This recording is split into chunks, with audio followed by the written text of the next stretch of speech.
What's going on, guys? Welcome back to the channel. We are here for a live stream. Can you believe it? I can't believe it. And I'm the one doing the freaking live stream.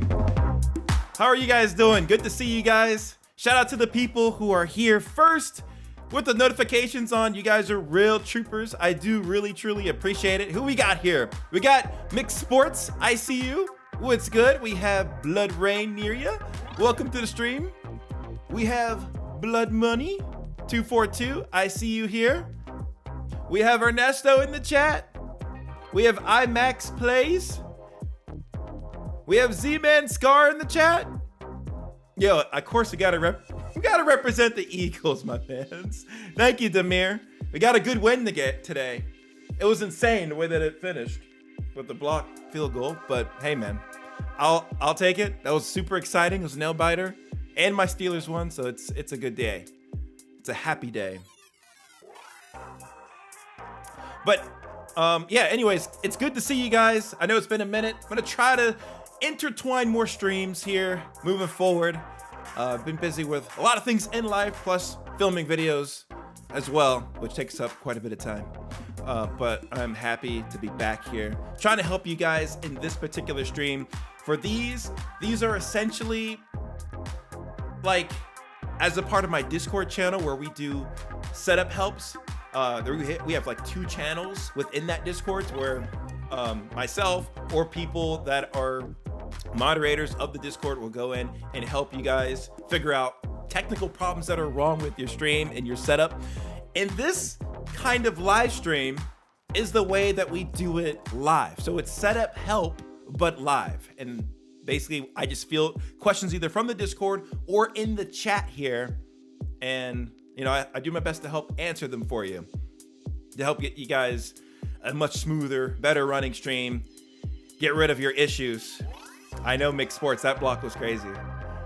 We got to take a little bit of a break from football right now, so that's why I wanted to get on live and do a stream and chat with you guys, because I know it's been a minute. I'm trying to rejuvenate the live streams here. And next week, I do plan on doing another channel review stream, because I know you guys love seeing those. That's where we go in and I review your gaming channels. We do a spin of the wheel of names, which you guys will see next week. And if you get picked on that wheel, then you get your channel reviewed. So that's a lot of fun. We do that on the channel. So between this type of stream and that stream, we have a lot of fun. Blood Money just wants to say, shout out to you. Your videos definitely helped me with my setup. I'm happy that they helped. That's what I'm here for, my friend. Let me see here. Since I haven't streamed in a little bit, some settings are like a little funky, but I want to make sure you guys, I can get your chats up on the stream here. Because basically, if you guys ask me any questions, I'm going to put them up just like this. And it was like freaking crazy, dude. The last stream I did, like I had this insane audio issue. And luckily, things seem to be working well now. I am cognizant of all of the freaking audio sources in the stream. Yo, what's going on? Best Eddie Gamer. You know, I had to tease it a little bit in Discord about doing a stream, and now I actually get on to do the stream. It's freaking awesome. It's been a couple months since we've done a stream, but I'm excited to try to roll these in again. And I was just telling the chat here earlier, next week I'm gonna get to do a channel review stream. So we'll get both the best of the both worlds here. I think it's been since, I don't even want to say it, but like since freaking March, since we've done like a setup help stream. So it's good to do these again. You know? Yes, of course. All right, so what do you guys got for me? I'm here to help you. You know, I can look at the Discord. I can ask questions here, or I can ask questions, or you guys can ask questions right here in the stream, and I'll pull your question up as a chat, and we will work through it. What do you guys got for me? All right. Oh, and also, by the way, I am doing one-on-one consultations now. So if you do look in the link in the description, there is a link for that. If you guys want one-on-one help, I actually just had a call with someone earlier today, and I was able to help them with a multitude of things with their stream. Because I know a lot of you guys are new around here. You may not have all of the insights and information to be able to set up a stream, especially quickly. So I can help get you there a little bit faster than you fumbling and looking through a bunch of my videos, because I've made videos over the span of years. And I can help point you in the right direction quicker. Specifically tailored to you. So yeah, there's that if you want it. But otherwise, you're free to chill here. We can help answer any questions you might have. Best Eddie Gamer Jelly has also been an excellent resource too. He's been trying to help, but I know the Discord's been a little bit bogged down. So that's why I definitely wanted to do this live stream to help you guys out. So what do we got? What do we got? Let's see. All right, let's go with this question first from Swerve. What do you recommend when streaming if your encoder gets overloaded? So I think this is a great question to start things off, and it's something that I've struggled with when I first started streaming, and it's very, very annoying because when your encoder overloads, guys, your stream or your recordings will basically grind to a halt. It'll be laggy, it'll be choppy, and it won't be something usable or watchable by a viewer. They'll just click off and go to the next thing because who wants to watch that? We don't got time for that. So for this particular case, the first thing that I would do is just reduce your bit rate. So if your bit rate, let's say for streaming or recording for that matter, let's just say it's at 10,000 kilobits per second. You're going to want to knock that down by intervals of 500 until you can see your issue starting to subside. So, that might require maybe going a couple thousand kilobits per second down, maybe to 7,000 or 6,000 to see if your issue gets a bit better. Now, if you're still having issues and it's still overloading, and this might be due to like lower powered PC parts and hardware as well, but you can at least, let's say that you're using the X264 hardware encoder. Maybe it would help if I showed some of this stuff up on the screen here. So I'm gonna load up Streamlabs desktop because the settings are pretty similar, honestly. Hopefully this doesn't cause any funky issues. It should not. We should be chilling. What the heck?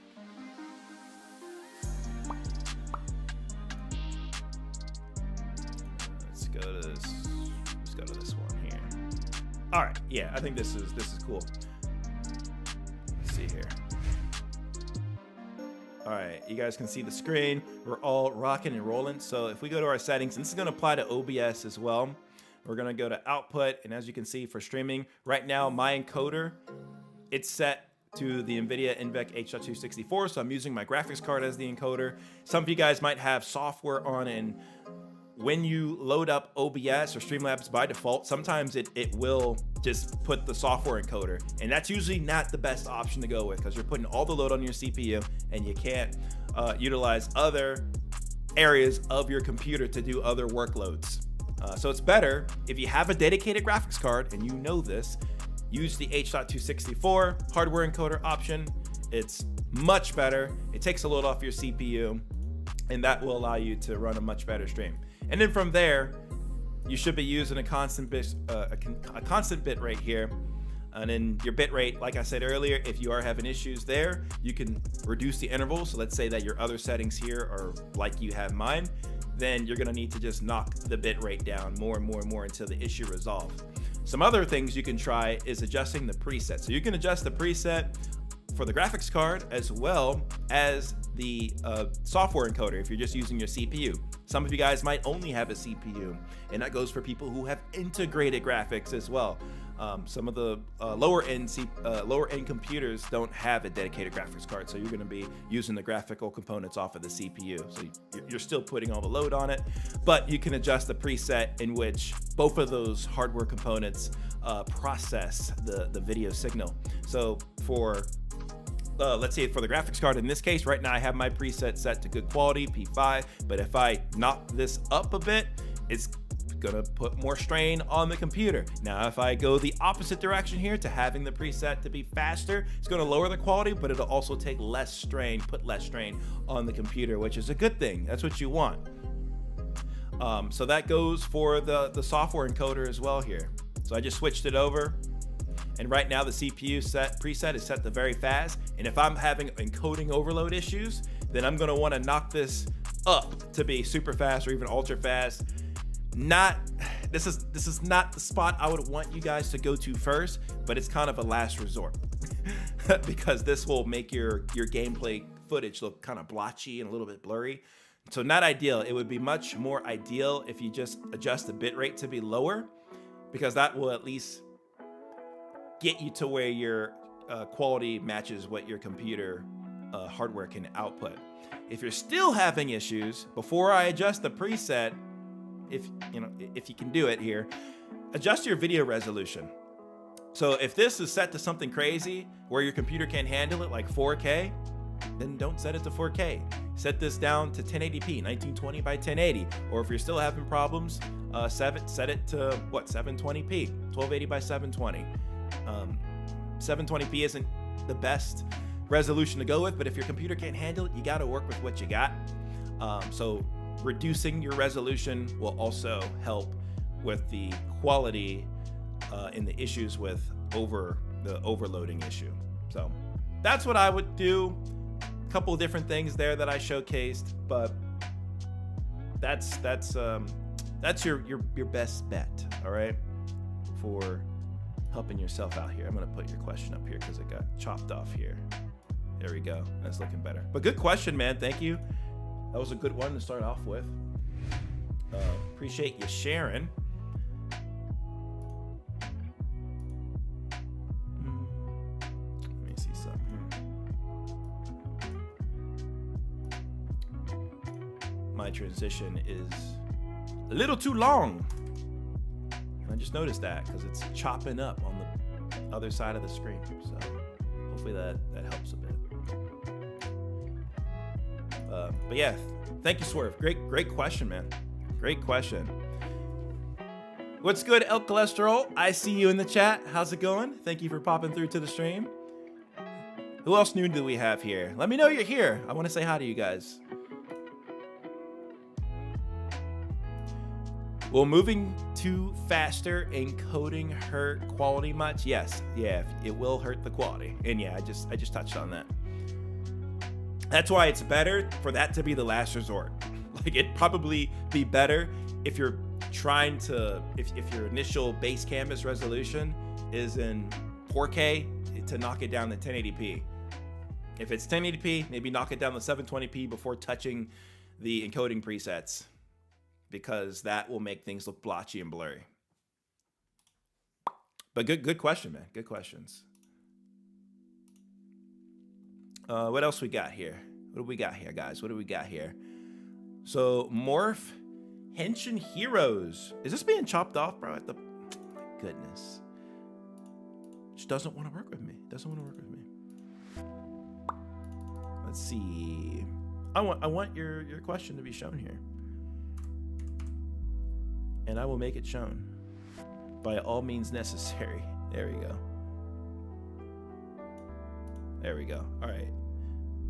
So Morph Henshin Heroes asks, I have a question. I tried the Camo Studio to kick because I was trying to stream Pokemon Sapphire that I was playing, but it didn't show the end of the stream. So you're saying you were playing, you were streaming, and then you ended your stream, but for some reason the end of your stream didn't show. How much of the end of the stream didn't show? Because there's usually like a natural delay here. Like, it's not going to be like instantaneous between what is happening on your end and then what ends up happening on the stream. There's usually a little bit of a delay there. Now, Camo Studio, it might have a stronger delay than like your typical PC streaming apps. So if you end the stream kind of prematurely, then it may not get caught.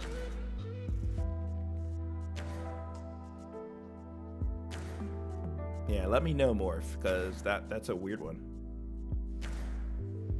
Because it definitely should show the end of the stream, but you got to just give it some time. Thank you, Ernesto, for lurking. Thank you for popping through, Ben. Liam asks, what's 3 things that make a channel good?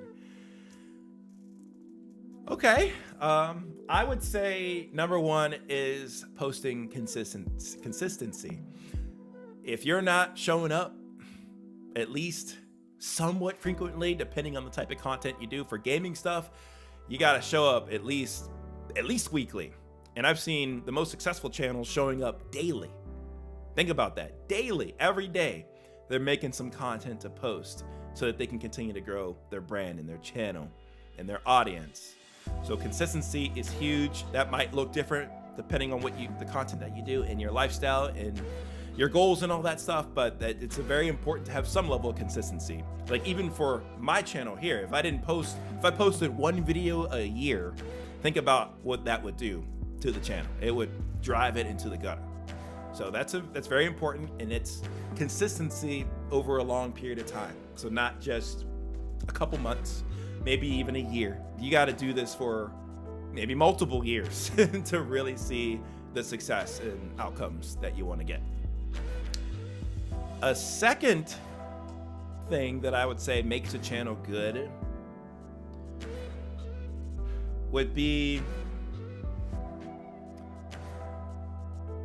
I would say, the value that your channel offers. So that could be a high level of entertainment, just like Kai Cenat and iShowSpeed have. They're extremely entertaining. No matter what they do or play, they're going to be a good time to watch. That's what makes them so good. That's their value add. But maybe somebody else, it could be tips and tricks, informational content to help other people maybe level up in the game that they're playing, either by getting better at it or finding all the achievements in the game. You know, everyone's going to have a different value add depending on what you want to showcase on your channel, but that's extremely important. Extremely important. If your channel doesn't have some level of value, then like, what's it here for? It's not here for much. You know, you need to have something that makes your channel worth it to go to. And I think to add to the value aspect, having a focus, if you have some sort of focus, you know, whether that be a specific game or types of games, then that will also help you, because you're cultivating an audience that is interested in a particular topical matter, which helps add to the value of your channel. As for a third thing that makes a channel good, I would say the level of quality. I think quality here is still important.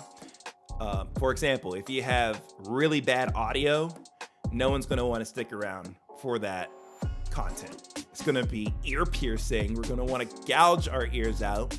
And if the video picture is really poor and choppy and not looking good, kind of like what we were just covering earlier on the encoding overload issues, if you don't have that stuff at least minimally worked out, then that's going to be pretty bad as well. Like the top channels, they have that crisp quality. Now, it doesn't mean that that's going to make or break your channel, but I think it's a pretty big factor, especially nowadays, since technology has advanced so far to where you really should be able to get a good quality output on your streams. So that goes for sound and video. Very important stuff. So yeah, value is one, then the quality, and then the first one was consistency. Those are the three I'd say. Good question, Liam. Thank you, man. Good stuff. What else? What else we got, guys? What else we got? What else? Wilder World says, using a capture card PS5 setup from your vid, my audio is busted. For shooter games or loud noises within the game, can you help, please? Oh boy, yeah, that's not good. We don't want busted audio. That goes against the third thing I said that makes a channel good. So let's see. I think my first question back at you would be, how are you recording your audio currently? What does that look like? Are you doing it over HDMI? Is it via the chat link cable? You know, what's the deal here? How are you capturing your audio? Because like if there's like loud screeching noises, you could have a bad cable, which is why I tend to not use or fully recommend using the Elgato chat link cable. because sometimes, at least the older cables, the newer Chatlink Pro cable is really nice. It's solid, so you shouldn't run into audio issues like that via the cable. But some of the old cables, sometimes, you know, if they get bent or twisted in the wrong way, then you could be out of luck with audio quality using that. So HDMI tends to be the clear favorite, as you can pull in a very nice clean signal with the video, and it's gonna sound like what you're hearing from the console itself. There shouldn't be issues there. And if it's like super loud when you're shooting, and that's assuming that you have that you've brought down your audio, that you fix your audio, or at least have it going over HDMI or some sort of clean method, then you need to bring the audio down so that it's not so loud. You can't have super loud audio. Like that is going to be a no-go. Because when you're shooting your game, you're shooting within your game, it's going to peak. It's going to peak into the red. So ideally, and I'll show you with an example on the PC here. Take a look at this. So you see right above my head right here, see the audio levels? So right now, this is where the microphone's going into. It can go into the upper yellow, you know, that's fine. But for game audio, you want to have that brought down a bit more. You don't want that stretching into the yellow, and definitely not the red areas. You want it somewhere down here where the loudest moment when you're shooting your gun, that it doesn't peak into the red, because it's going to sound bad and not good. And let me fix this thing over here. Well, I'm over here.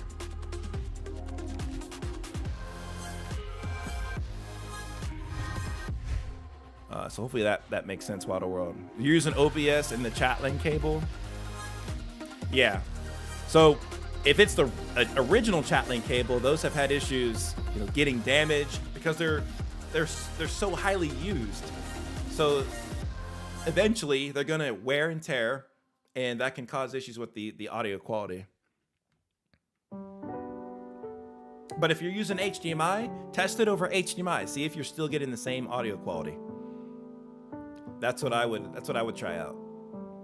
See if that works a little better.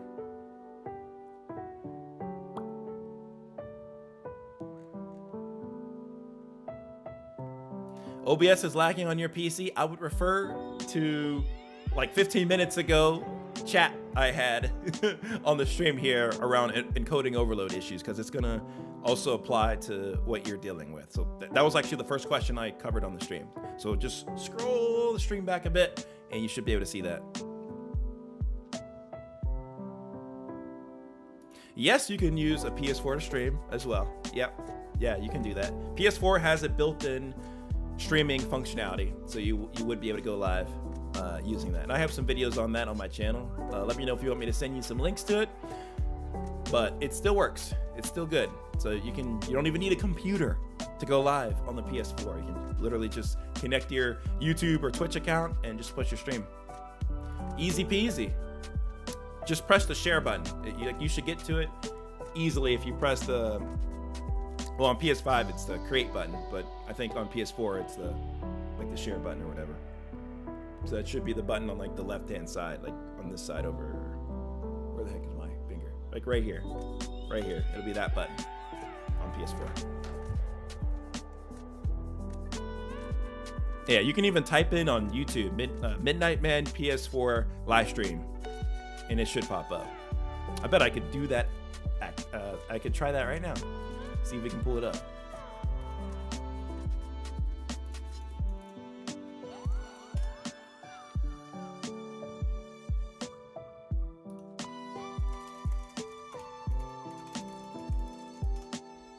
Let's see what pops up when I do that.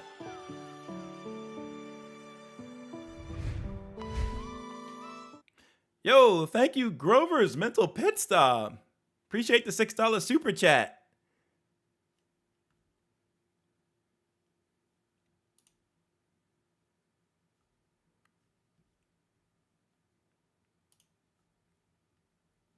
I feel like you guys probably did not hear what that chat said, so my alerts need some tweaking here so I can get that audio to come through. That's not hard to fix. But yeah, take a look here. So I just looked up PS4 Midnight Man live stream, Scroll down a little bit. You can see I have it right here. So how to stream PS4 to YouTube and Twitch, easy. This video just didn't pop off. I probably just had a bad thumbnail on it. Like this was 7 years ago. But yeah, take a look at this video right here, my mans, and then it will definitely set you straight. Nothing has changed in the 7 years because they haven't been pushing out any updates to PS4 like that. Even PS5 though hasn't changed how you stream. I wish they would make some updates there, like integrating this face cam a little better, but hey man, what are you gonna do? At the mercy of Sony there. But that should help you out. If you need me to link it to you, I can. Yeah, just let me know. That'll set you straight. The music's loud? Okay, bet. Thank you for letting me know. I will turn it down some more.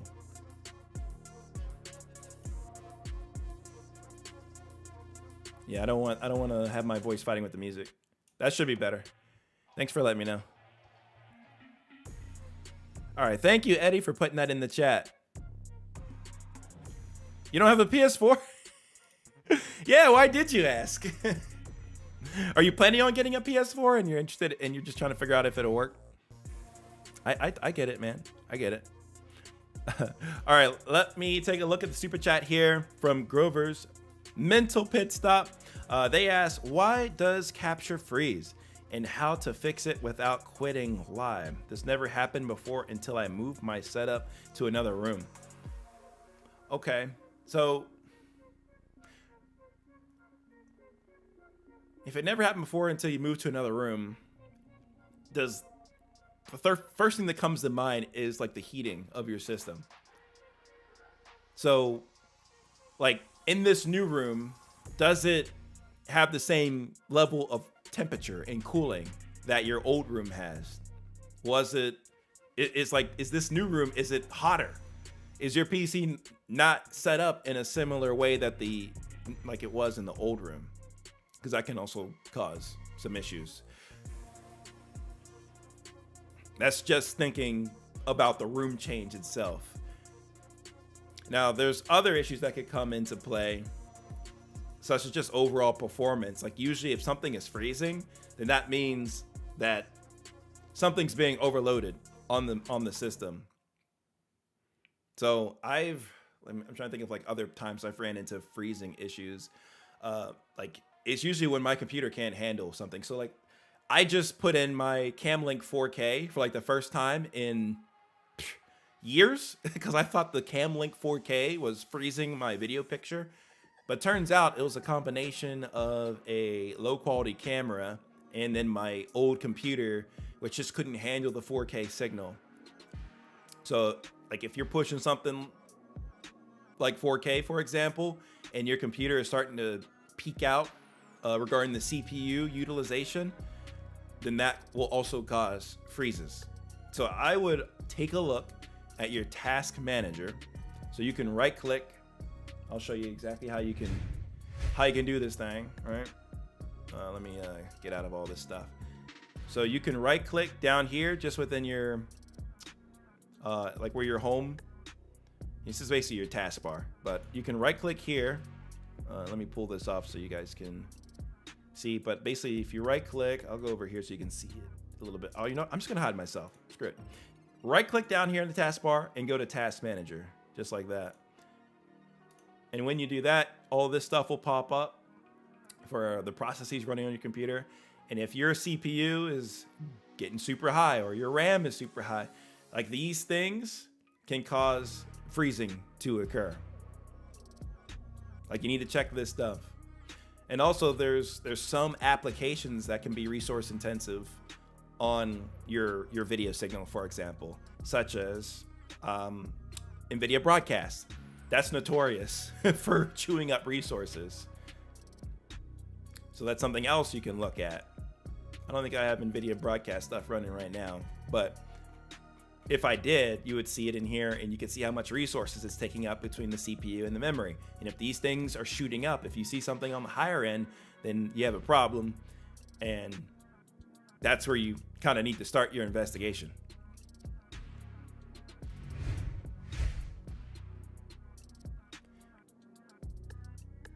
So obviously that's where my head is going with that. it's warmer, so the room is warmer. Yeah, that could be a part of it.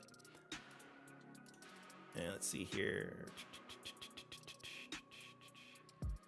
Because I believe there's a way to also check your temperatures. My temperature is just on the front of my CPU cooler, so I always know what my temperature is.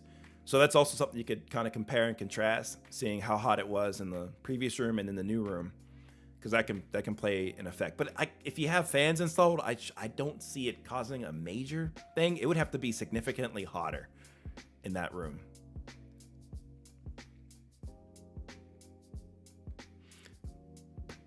Yeah, but yeah, happy to provide a little bit of insight there. I think you should look at the task manager side of things, see what's chewing up resources potentially while you're trying to stream, and also double check that you don't have some source trying to push a resolution that you didn't expect it to, or that you're not expecting it to. Because I've worked with some people where I see in their NVIDIA broadcast tool that they're using their webcam in 4K quality, and then in OBS they just have their camera source added in, and they shrink it down and they just think it's 1080p or something, but it's really 4K and it's freezing. So I have legitimately seen that. So just make sure that all your resolutions are where you actually want them to be, in alignment with the quality of the hardware you have on your computer. But thank you for the super chat, man. I do really appreciate it. Definitely take a look at that. What's good, Creighton? Thank you for coming through, my brother. How you been, man? Thank you for popping through. Creighton is also another awesome resource. He has a lot of videos on his channel that help out people trying to stream, especially on the Mac side of things. So definitely check him out, guys. And he's also been a big helper of the channel, especially in these streams, asking and helping people with their questions that they ask.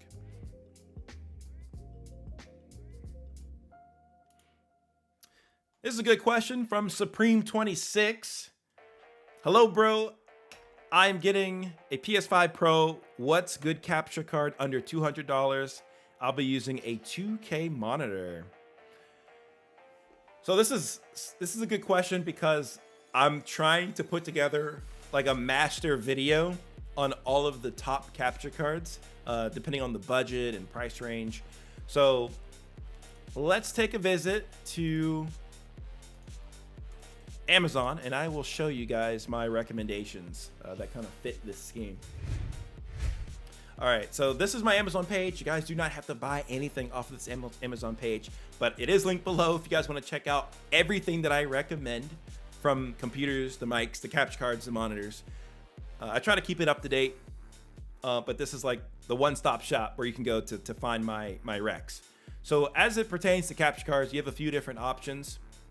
So under $200 to get the maximum quality out of your PlayStation 5, it's going to be a little bit more. So if you have a little bit of extra wiggle room in your budget, I would highly recommend going with the Elgato 4K-X or the AverMedia 4K 60 capture card here, the Live Gamer Ultra 2.1, because these capture cards are HDMI 2.1 cards, and the PlayStation 5 itself, it utilizes, or it can utilize HDMI 2.1 display technology. So if you're getting a capture card that is not HDMI 2.1, you're already limiting yourself in what you can output.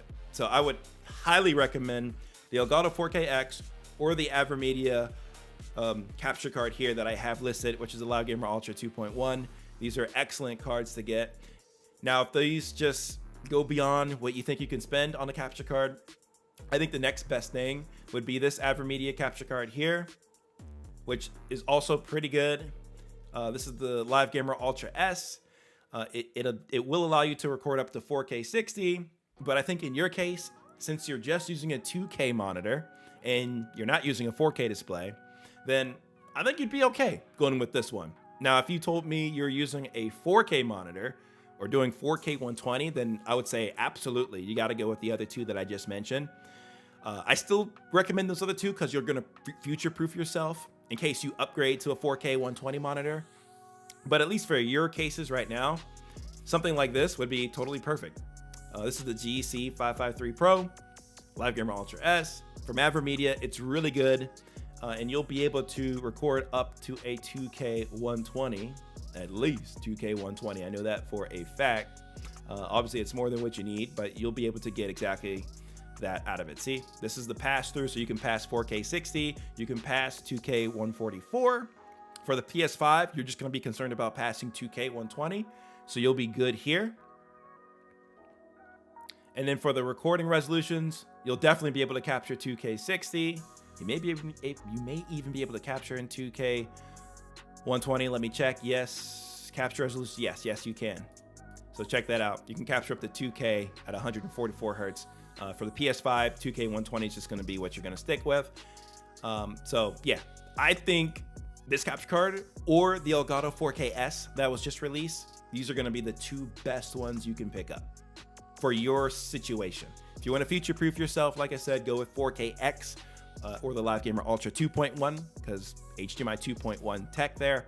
But next best thing and best for your situation currently would be these capture cards. So this one and then the Elgato 4K-S. Let's see, did they put the 4K-S on Amazon yet? They may not have. Did? Okay, it's here. Yeah. This one's a bit more. It's 160 bucks. So honestly, it'd be a better deal to go for the other one as you're going to save a little bit of money and they do the same thing. 140 bucks versus 160 bucks. So those are the two I would go for. You don't have to scream in the chat. I see you. Relax now. I'm answering this guy's question. Thank you for your comment. That was good. Good questions.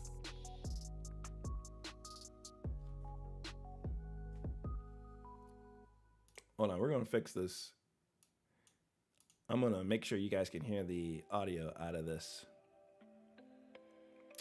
Aux 1, we're gonna add OBS. Can you guys hear those alerts? I don't think you can because I don't have a source here for it. Actually,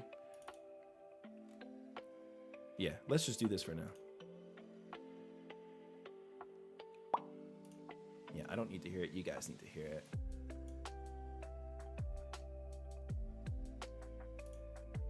All right, hopefully that works. We'll see.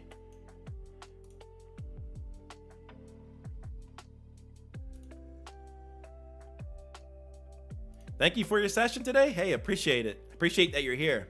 I'm happy to help. All right, what other questions do we have here? Yeah, I gotta also add the 4K-S to my shop there, because it's a good capture card. I'm actually using it right now as we speak. I'm testing it out right here. Elgato 4K-S. We have a video coming out soon on that capture card, but it's really good for the majority of people. All right, what else we got? You inspired me to upload Fortnite content. Hey, love to hear it. I used to play so much Fortnite, even on this channel. So I totally get it. It's a fun game. And it's fun to make content around. I feel like with Fortnite nowadays, it's like endless content.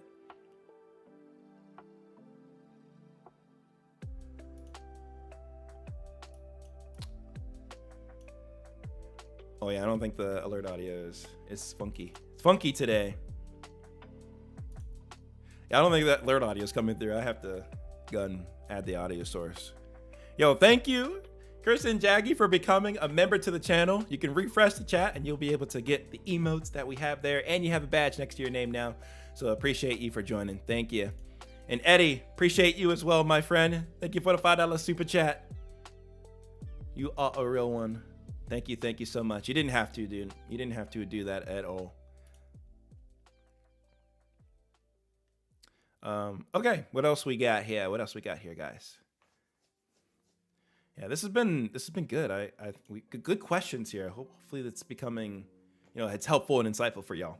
All right, so Olivenko Plays. says, dude, you have been awesome with mine and my wife's journey to content creation. What's your best tip for editing efficiency? I feel like I spend forever typing subtitles.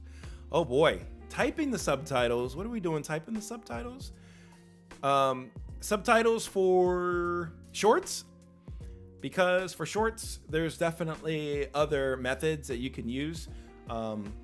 Like I recommend using Nexus Clips for shorts editing, because it has a built-in function to where you can add the subtitles and captions, and it knows what you're saying. You can just have it scan your like exactly what you say.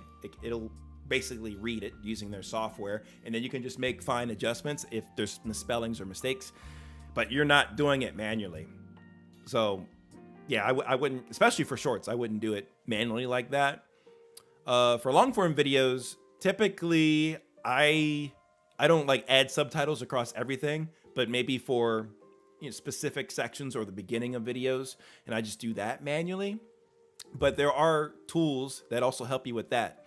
So if you're using CapCut, for example, they have a built-in feature where they'll even for your long form videos, you can add in captions. It literally, there's a feature where it will know what you're saying and generate those captions that you can modify, edit, tweak, whatever you need.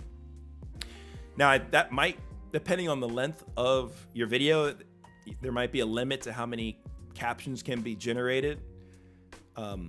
Like for the free version, it might be good enough for like a short form video. And I know there's even specific types of captions that you can only use in the free version. And then for longer form videos, you may need to get the pro version, which obviously is not free, but you should be able to do longer captions for longer form videos if you have a pro version. But I remember using CapCut in the past, trying to do like a long form video with longer captions, and sometimes it just like pooped out on me. Like CapCut couldn't handle it. So yeah, but there's automatic ways to do some of this stuff. I think there's also another app that I use. Yo, thank you, Ernesto, for becoming a member to the channel. Appreciate you, my friend. Thank you. This kind of ties also to the efficiency stuff. So one of the other apps that I use, it's called Gling. And this is the site that it's from. I'll show you guys here. It's an AI video editing tool, and I've actually started using this for all of my videos. No joke, an AI editing tool, but not in the way that you think. This just allows me to get an extra leg of speed on the initial processing of my video. So when I film a video, there's gonna be mistakes in it. It's not gonna be perfect. And there's gonna be retakes throughout the video too. So this tool here essentially allows me to do that first edit cut and find all of the parts that are usable or valuable. It puts them together, and then I can actually export that first edit into my Final Cut Pro software. What this tool will also do is that it does have a captions option too, to where it can put those in for you. I haven't used the caption features before, but it can do that as far as I remember. Yeah, caption. See right here. Boom. I knew it. I knew it did captions. So this is another way, easy way for you to get captions to your video. But this is not free. It does cost some money. I don't think it costs that much in my opinion. Like I'm only paying what, $10 a month for this. I am limited on the number of videos that I can produce, but for me, like $10 a month for this is worth it because it's saving me over $10 a month in time. Like certainly, like I don't have to go through all the clips myself to find all of the most important content to make up the video. This does it for me. Is it perfect? No, but it at least gives me a first draft that I can edit, and it just saves me a bunch of time. So I highly recommend Gling, and if you do the annual subscription, then you save 50% off it. And I'm doing annual, so I'm only paying $120 a year for this. To me, that's worth it. I've wasted $120 on things before. So this is more than worth it because it's something that I'm getting some significant value out of. I know there's some other tools out there like Descript, but I think that's just for scripting. I don't think it does captions. But that's just what I use personally. And he said, yes, I have focused on shorts. Thank you. I've tried the AI subtitles feature with Clipchamp. However, oh yeah, Clipchamp is not so good. And there's a reason why it's free. Yeah, if you really want nice subtitles for your shorts, use Nexus Clips. And I've also put a link to that in the description of this video too. Or in the stream. I'm sorry, it's not a video. I'm so used to doing videos, I forgot that I'm streaming right now. I'm not doing a freaking video. But yeah, Nexus Clip is amazing, guys, and it's really affordable right now. I think it's similar to how Gling's prices are.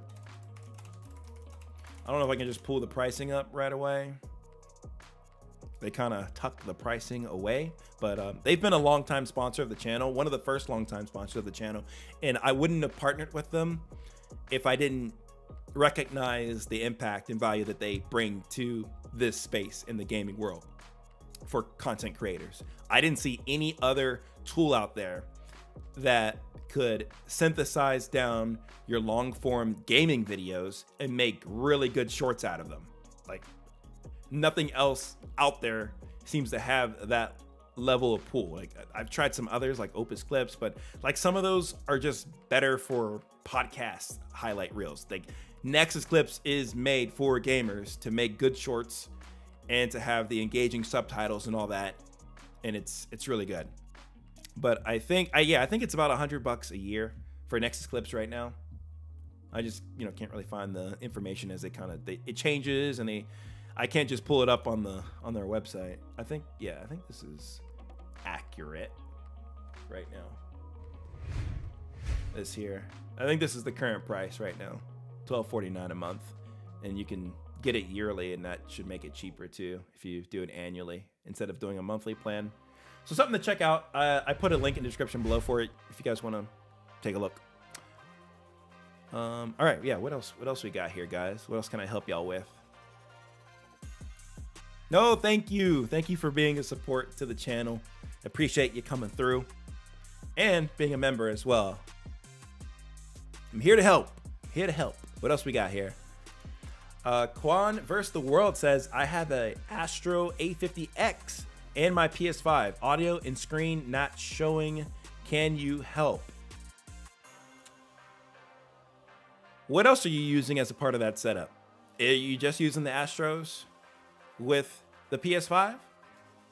Or are you using something in between, like a capture card? Because I'm assuming here you're probably using a capture card, and that is causing some strife. If you are using a capture card, there's a certain point to where the capture card has to go.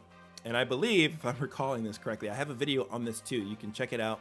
I can link it over to you. It's the video I did on the PS5 and MacBook, not the MacBook, the Mac Mini.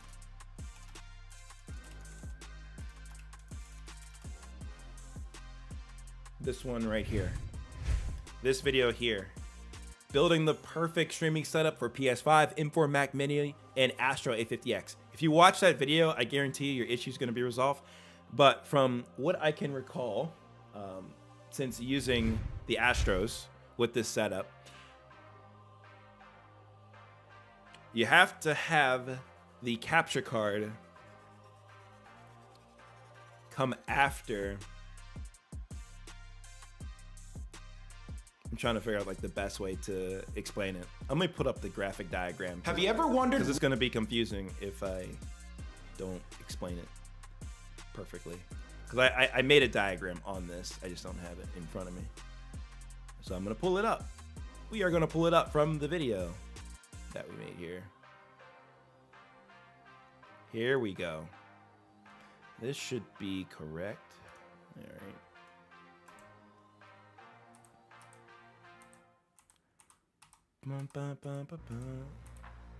Here we go. Yes, yes, yes. All right. This will be much clearer instead of me trying to fumble around and explain it. All right. So let me pull off your question so we can see it. All right. So if you take a look at this diagram, this is how your setup needs to be configured.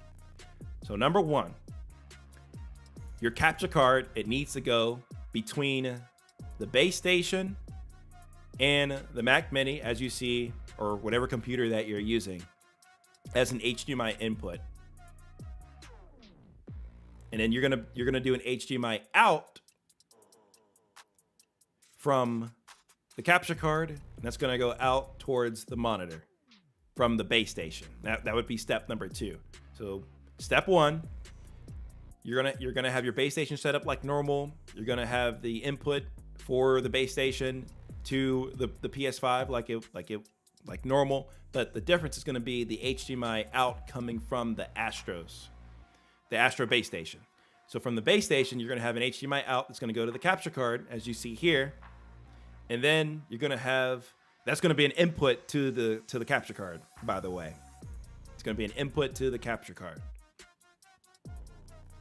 Or an output, sorry. It's gonna be an output to the capture card. All right, sorry.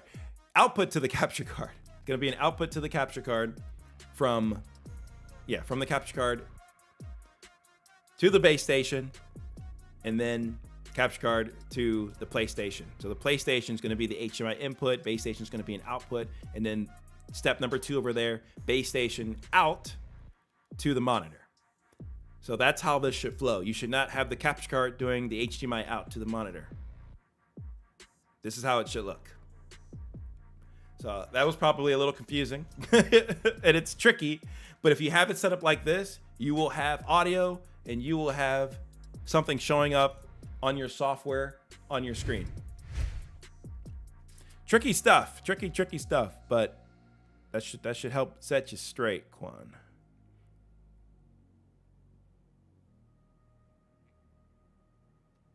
Yeah, that should help set you straight.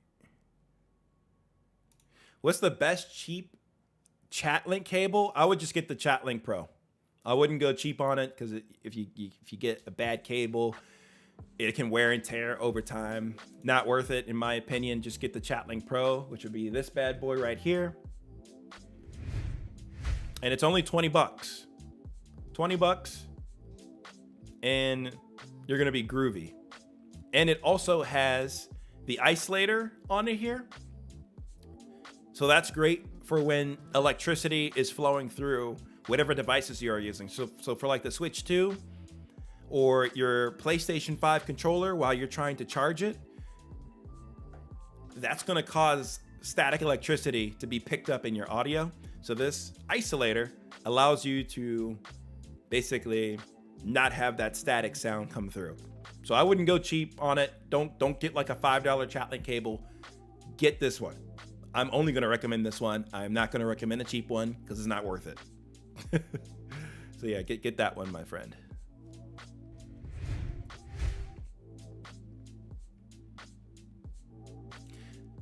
Well, thank you, Olivenko. I appreciate the kind words, man.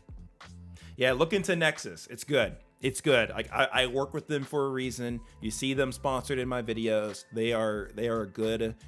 They are doing good things, and they're continuing to build out more services for creators. So some nice new stuff to come from them that I can share hopefully soon. But Nexus is great. It's really good. Like if you really want to succeed in your shorts game, highly recommend. Highly recommend.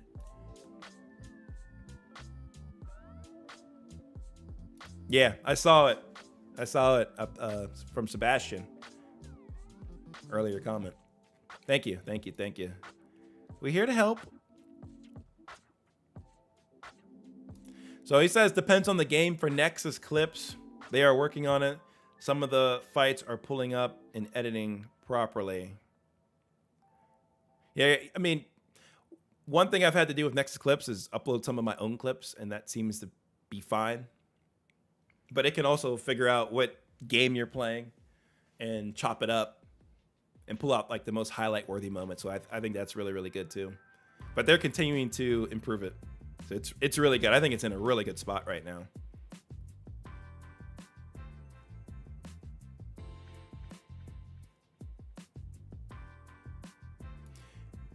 I can't stay as, yes, all good, my friend, all good. I appreciate you popping through. I was just about to send you a message when I went live. So stay well, man. Stay well. For real. I appreciate you.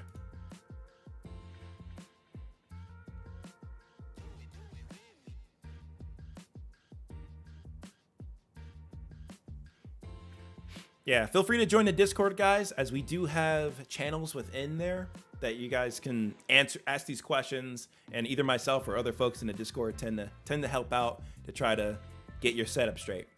But hey, we're here live right now, so if you have a question and you're itching and you're burning, ask it here.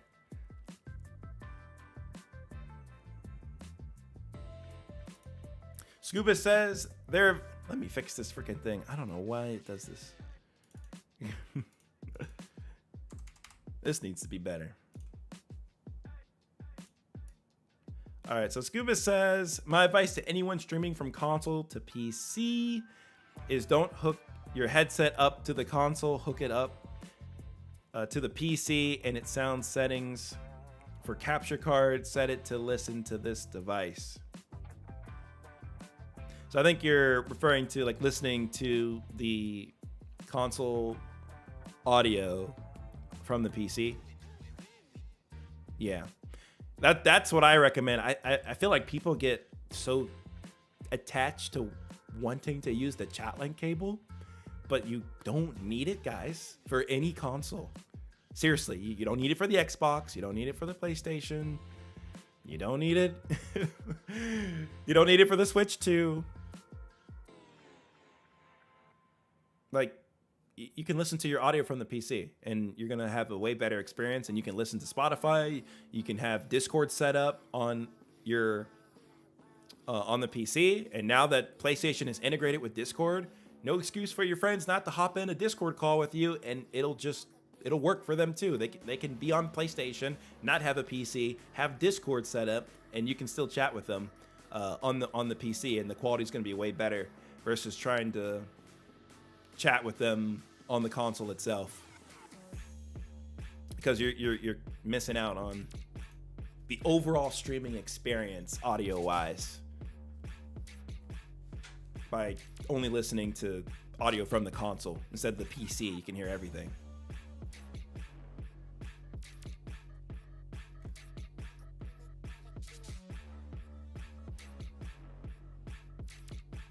Did I? I'm both. Like, I live in Philly now, but I'm from Pittsburgh, so I love both teams. So I'm a happy camper today because both teams won. I love both teams. They're not rivals. I gotta have an NFC team and an AFC team. I think it's only fair. But Steelers are my number one, absolutely. But no bets were lost. Hey, happy to help out, Kebs. You guys gotta run a good setup here. If you are a follower of this channel, no excuses on having a poor setup. Absolutely no excuse. We can feel bad for those who haven't discovered Midnight Man's channel, but not for those of you who are here and who have watched any of my videos. You guys should be running pretty smooth. And if you're not, then let me know, because we can set you straight. Yeah, I actually, like, I do recommend this. This is pretty nice. Like, you can have your main mic, your good mic, kind of like what we have right here. This is the Elgato Wave 3. This is what I'm going to want my stream to be hearing me on. But the console, that mic doesn't need to be that good. And honestly, if you have a cheaper one with a mute function, preferably, that's really good, because then you can play your game, have the two mics set up, which I used to run a lot in the past. And I would probably still run again if I was playing a lot on PS5 and doing a lot of streams like that, like I used to. But yeah, through that method, you can still chat with people directly on the PlayStation while still being able to hear everything on your PC using the monitor and output feature on Streamlabs or OBS, whatever streaming app you're using. It's very convenient and very good to do it like that, because there's some instances where you're in a game and you're just in normal game chat, and if you don't have some sort of mic set up, then your game chat's going to be a little bit wonky. Because I've noticed if you're using the controller as your microphone, this is really stupid, but the chat audio goes through the PlayStation controller. It doesn't go through HDMI, which is crazy, and it's annoying that you can't control that. But if you have a second mic, USB mic plugged into the PlayStation, then that audio is still going to flow over HDMI. You can hear everything, you can still chat back, and you still have your main microphone for doing your streams to be heard in good quality. So this is a great way to go. Great way to go. I approve.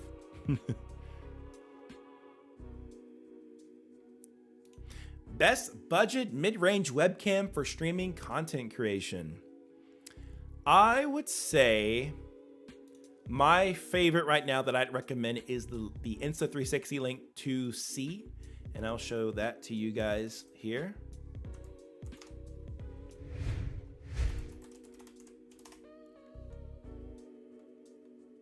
Where is it?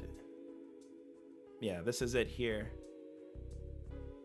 $100, and it's a really good webcam. Fantastic quality. It's actually on sale right now, so I guess the typical price is $150, but this is really good. It's a really good webcam. I own it myself. Insta360 did send me one for free, but that doesn't take away the fact that it's a good product.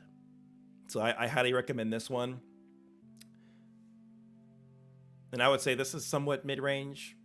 It is still a little bit on the expensive side, but compared to other webcams that are like 50, 60 bucks, like you're getting way more value for your money with this webcam. So I think, in my opinion, this is probably the best webcam. And the webcam that I use, like for video testing, or that if I have calls with people for my consultation stuff that I do now, I'm using this one here. This is the webcam I'm using. And just for proof, I have it right here on the side. Can you guys see it? Oh, let me go full face cam here. Here it is. Pull over. Here it is. Yeah, this is the Insta360 Link 2, which is a very good webcam, and it has a 2-axis gimbal. The quality is great though. Quality is really good for what it is. Underrated webcam, in my opinion. Underrated. So yeah, I highly recommend these.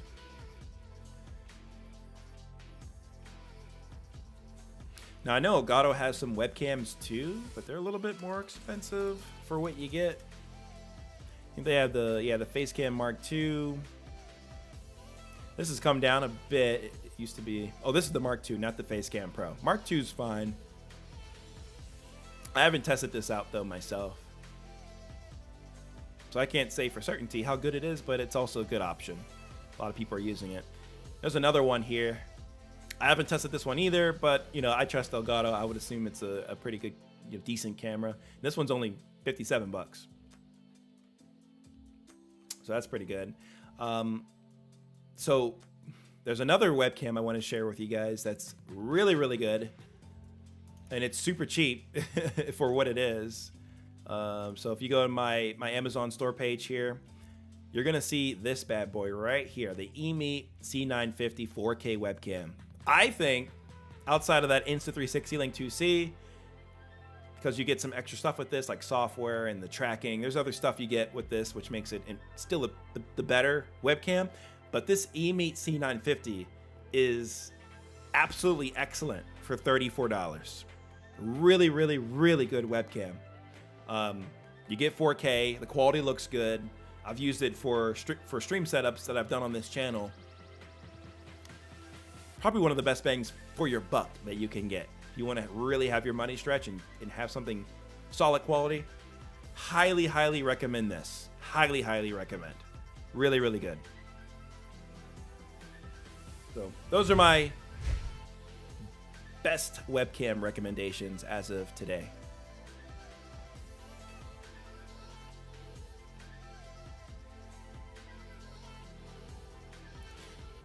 PWR Quick GK asks, for some reason, I can't get any alerts when streaming from my PlayStation on Twitch or YouTube. Do you know what to do?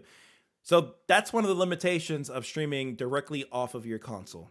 You're not going to have the ability to add in alerts and overlays. Like, all you're going to get is your face cam via the camera, the PlayStation camera, and the gameplay under that. So it's just pretty limited. That's why it's best to have a full computer setup to where you can customize what your stream looks like. Like this overlay right here, I wouldn't be able to do on the PlayStation. This full screen setup for just chatting, I wouldn't be able to do on just the PlayStation. So it's much better once you're able to do it to jump over to a computer, you know, Mac, PC, whatever you want to go with. So that way you can run a custom setup to put alerts, overlays over top of your stream. And you can pull those from Streamlabs, for example. Within the Streamlabs dashboard or using the Streamlabs plugin for OBS, you can easily use their widgets and bake that right into your OBS as a browser source. So it's really, really good. But maybe you're not there just yet, and that's all right. But in the future, that's how you can get that done. I do know an Xbox is possible, but you didn't mention Xbox. Like there are some janky ways to get around this if you don't have a capture card set up just yet. Because Streamlabs has a Streamlabs console feature, but as far as I know, and I guess it still holds true today, that only works for Xbox, the Streamlabs console feature. And there's another one. Is it Lightstream? Yeah, Lightstream. That's like a browser-based streaming tool. But that, it works. It works. And I think I got it to work for PlayStation as well. But I think I was using a capture card for that. So yeah, never mind Lightstream. I don't think there's any way to do it for PlayStation, but for Xbox there is. Through Streamlabs console. But yeah, in the future, man, when you upgrade, you can be able to do that stuff. Get those overlays going. A good question. Sorry, it's not the answer you wanted. Do you use StreamerBot for your bot? Have you checked it out? It's amazing. No, I have checked out StreamerBot, but I'm not using it for my bot currently. I'm still using Streamlabs bot, which is Streamlabs bot. Did they even show up for? They didn't even show up today. Insane. Did anybody see Streamlabs today? I haven't seen Streamlabs. They're so annoying. Like they just turns themselves off. Like I gotta go back into the dashboard. I gotta go back in and log in. Come on. And I don't know why it does it, but it checks itself off. So I'll go back in and turn the stream. Thank you for reminding me about the bots. Yeah, it's off. Yeah, right now, here's my YouTube account, activate CloudBot. Like, why is it even turning itself off? I don't understand. I never, ever go in here and turn this off. Oh, that's cool. Just turn yourself off again. That's nice. Stay on. Turn yourself on and stay on. Bro. God. But yeah, back to your point on StreamerBot. I have used it a little bit, like to do some test automation tasks, but I haven't gone too deep with StreamerBot. I know there's a lot there, but most of the stuff utilizing StreamerBot is, in my opinion, a tad bit overkill for a typical stream, but there is definitely some good value you can get out of it. It has so many customization features, but I haven't gone as deep as I've wanted to yet with that app. And I may not get to it until I do a dedicated video on it, but it is very powerful. I am aware of it. It is only on Windows currently. It's not on Mac, but it's a very good tool. Very, very good tool. And I could use it for my bot since Streamlabs bot wants to be goofy. But one of the really cool things that I know about StreamerBot is you can have it, you can basically build points within your community, which you can do as well with Streamlabs bot, with their cloud bot. But there's different things that you can redeem on StreamerBot. Like you can have certain functions within your OBS project become activated if somebody wants to use their channel points within StreamerBot, versus with Streamlabs CloudBot, you know, I might have to run a giveaway. You don't get as much capabilities with the Streamlabs bot. So I know there's a lot more you can do with StreamerBot. I just haven't dug into it to that extent, but I know it's very good, and you guys should check it out too. But it may go over a lot of your guys' head, as it's a pretty heavy platform. It's going to require more technical abilities, just as like a heads up. So for most people, I think it's a little overkill though. What else we got?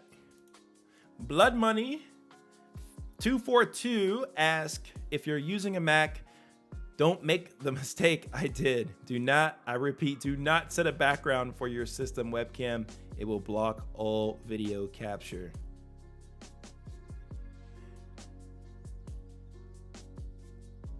What do you mean by setting a background for your webcam? I don't know what you mean by that.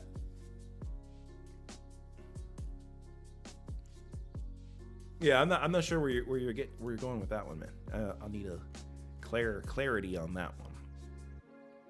I haven't ran into any issues though using like my webcam with my Mac. Yo, thank you Osok90 for becoming a channel member. Appreciate you, my friend. Welcome to the membership squad, the Midnight Army.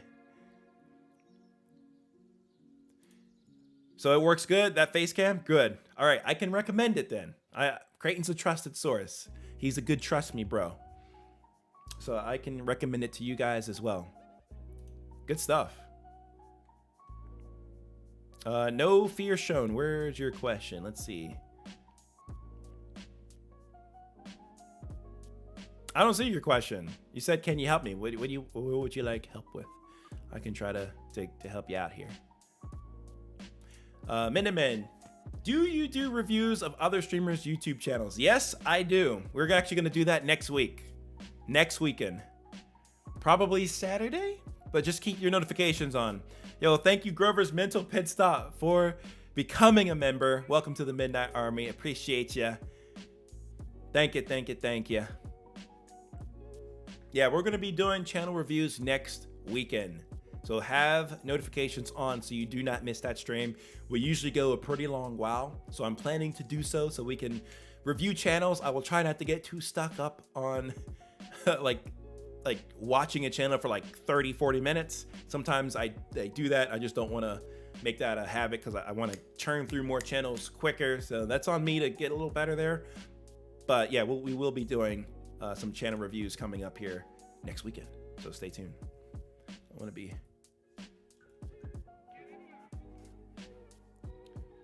centered here. All right, what else we got here? You're about to ask a question. What's the question then, my mans? What's the question? We need to know. I want to hear it. I'm yearning. Please. I need to be a question sponge right now. Love the Eagles jersey. Appreciate it, man. It is pretty sick. You know, I couldn't not get a Super Bowl jersey. That was crazy. Even if it is from a knockoff site, because we're not paying full price for jerseys. It's missing the NFL logo, so we got to get that. And once I get that, it'll look official. You didn't hear it from me, though. Let's see. Discord chat. You had a question in Discord? Let's take a peek. Where'd my Discord go? It just closed itself out. That's cool. After it's doing its updates.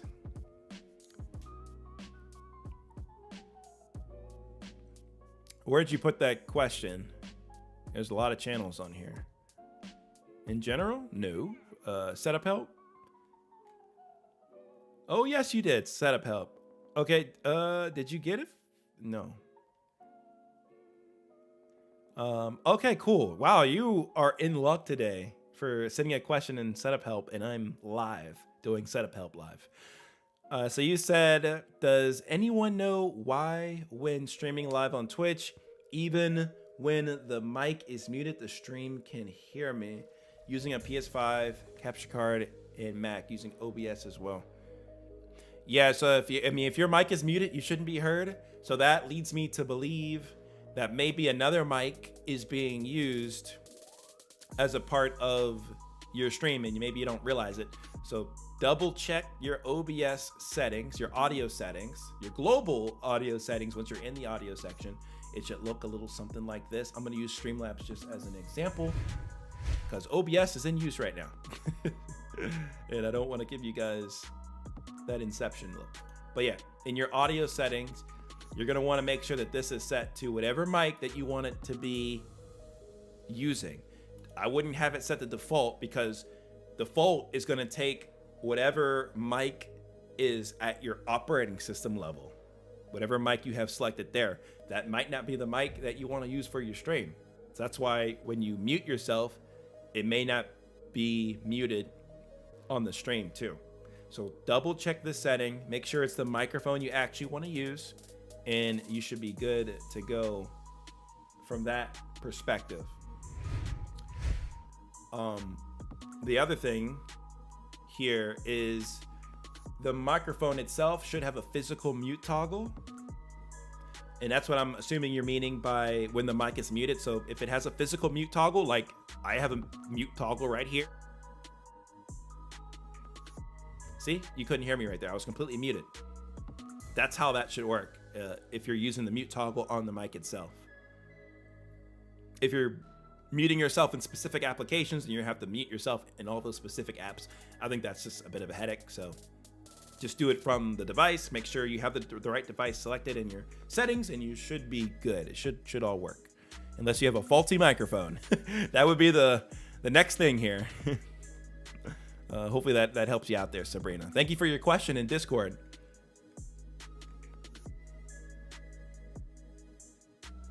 And now you're saying now your audio from the game isn't pushing to Twitch from Streamlabs or OBS.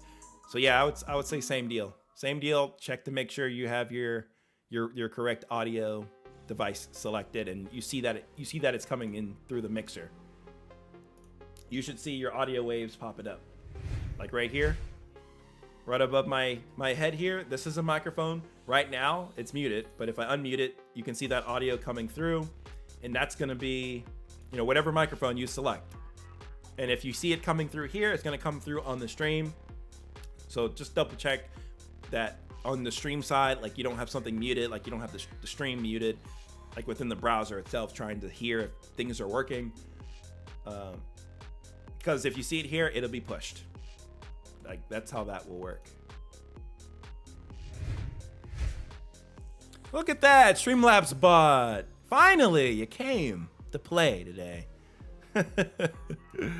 Oh man, we've been waiting on them for a while. All right, let me see what other questions you guys have for me here.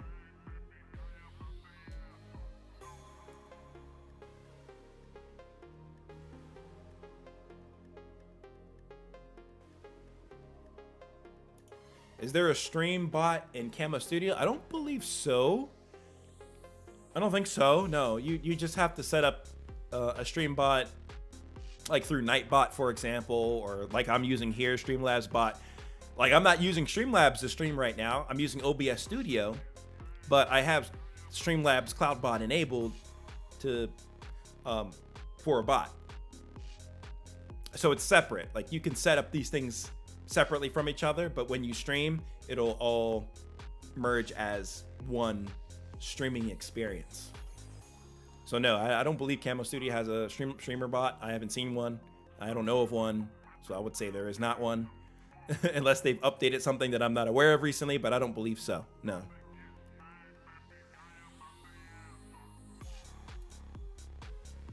Thank you for your questions. Yeah, I know, right? Streamlabs, bro. Just taking its sweet old time to show up. You gotta love that. All right, let's see what else we got here for y'all. Oh my God. See? This is what you get to do as a member. You get to absolutely bully me with the emotes that I put into my own channel. Oh my God. Oh, you're killing me, bro. You're killing me. Oh man. All right, let me scroll down here to the bottom.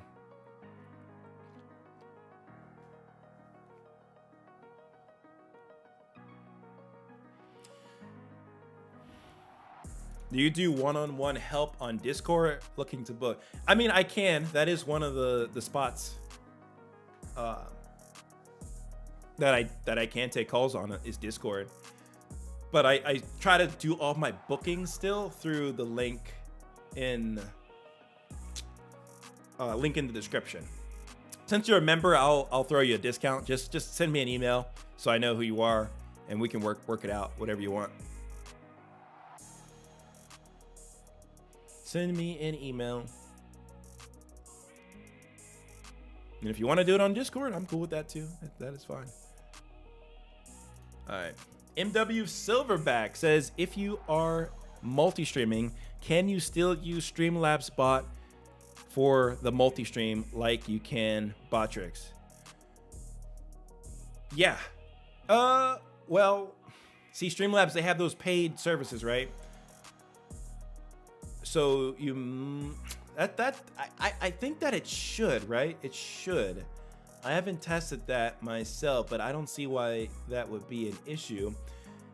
Essentially, you would connect all of your channels, and then if you go live, Streamlabs bot should still be able to work across those. Yeah, it's a good question. That's a really good question. If it's paywalled, I haven't tested that out. That's a really good question.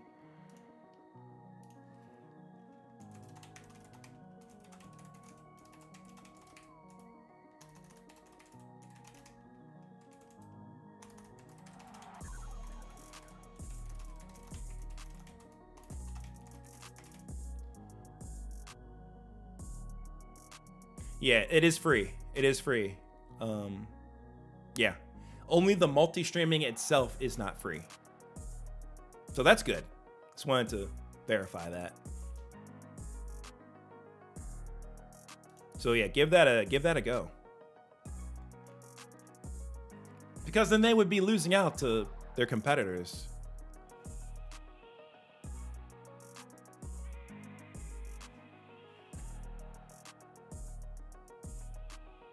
And definitely let me know if you find that it's not free and it's paywalled, but it shouldn't be.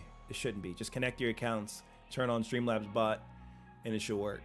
You're still gonna need to add Streamlabs as an admin for those other accounts, but it should still work. Like for Twitch, it should work for like both Twitch and YouTube, for example. And they just got an integration going with TikTok. But for the bot to work in there, probably it should work. I haven't actually looked heavily at the bots to see how well those work in across all of the platforms, but it's supposed to work. It's supposed to work.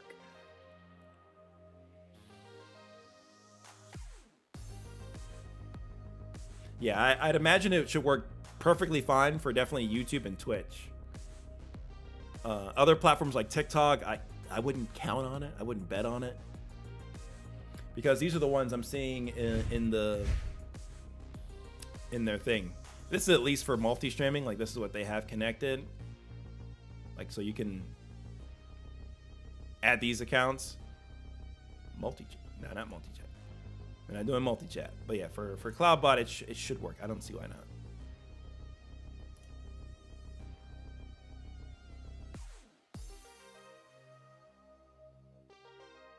Yeah. Very good question though. I like that. We're thinking here.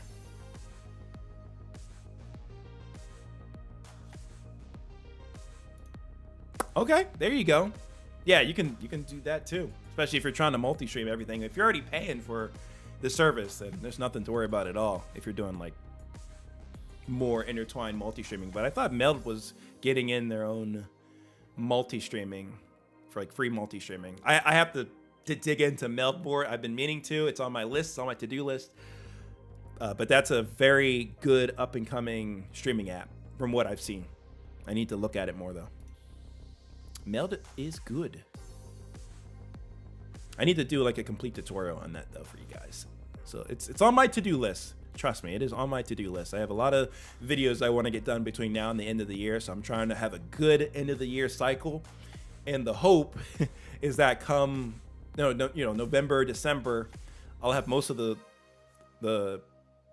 videos done, and I can try to do more of these streams during that time to help you guys out especially new people that come along, they're gonna want help with whatever new equipment that they get for how to set it up. So I'll try to be around more streaming wise around that time, and hopefully have the majority of the videos completed or mostly out of the way. You love Meld, it's free, multi, just no bots for it yet. Yeah, then you're gonna have to use other services to get the bots. That totally makes sense. But it's not like a hard thing to do, to use other tools to get the bots. Like Streamlabs still works. You can use Nightbot, StreamerBot, you can use that too. All good options, and it'll work. I don't recall Ribozen having a site to check for updates. I don't think they have firmware updates for their stuff. That would be cool, but yeah. Ribozen capture card though, elite, absolutely elite. And you guys have heard me talk about them a lot before, but for the price, man, you can't go wrong. You're not gonna get like top of the line stream quality out of it, but like, come on guys, like the card is 28 bucks. You can play your games, and at least I've seen it. You can play 1080p 120, which is cool, and play in 4K 60 as well. 4K 120, 2K 120. I haven't seen that to work, but 1080p 120, 4K 60 works, and then you can record in 1080p 60. And 1080p 60 is standard, guys. Like, that's what is the going resolution and frame rate for gaming videos. If you can do more than that, that's great. That's where you get these other capture cards. But this is a great starter capture card. You don't have to spend too much money to get your feet wet in the game capture and streaming and recording space. It's less of a commitment. The Worky capture card is also very good as well. I have that. I've been testing it out.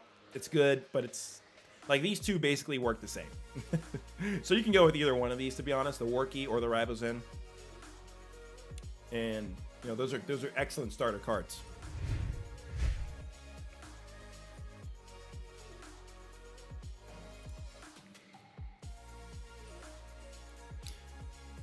Treasure Rat says, hey, first off, I finally get to see a stream, and thanks for your Photo P videos. It helped a lot. It's so nice to count on your videos. Hey, I try to be here to help, and I have so many other videos that I'm trying to get through, guys.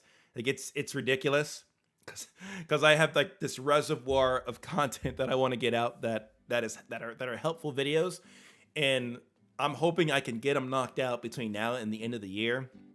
Like, I wish they could just all be out right now and I didn't have to do anything else, but I got to put in the work to get the content out to you and explain it all in the correct manner. So it just takes time, but more to come. And maybe we should do more Photo P videos. I've done two, one for Fortnite and one for Call of Duty. But maybe we could throw in another one there at some point. I don't have another Photo P video coming up this year, but something I could put in going in the next year, possibly. If you guys really want to see more thumbnail tutorials, you know, let me know. If there's a need, I will try to fulfill the want for it. But thank you for the support.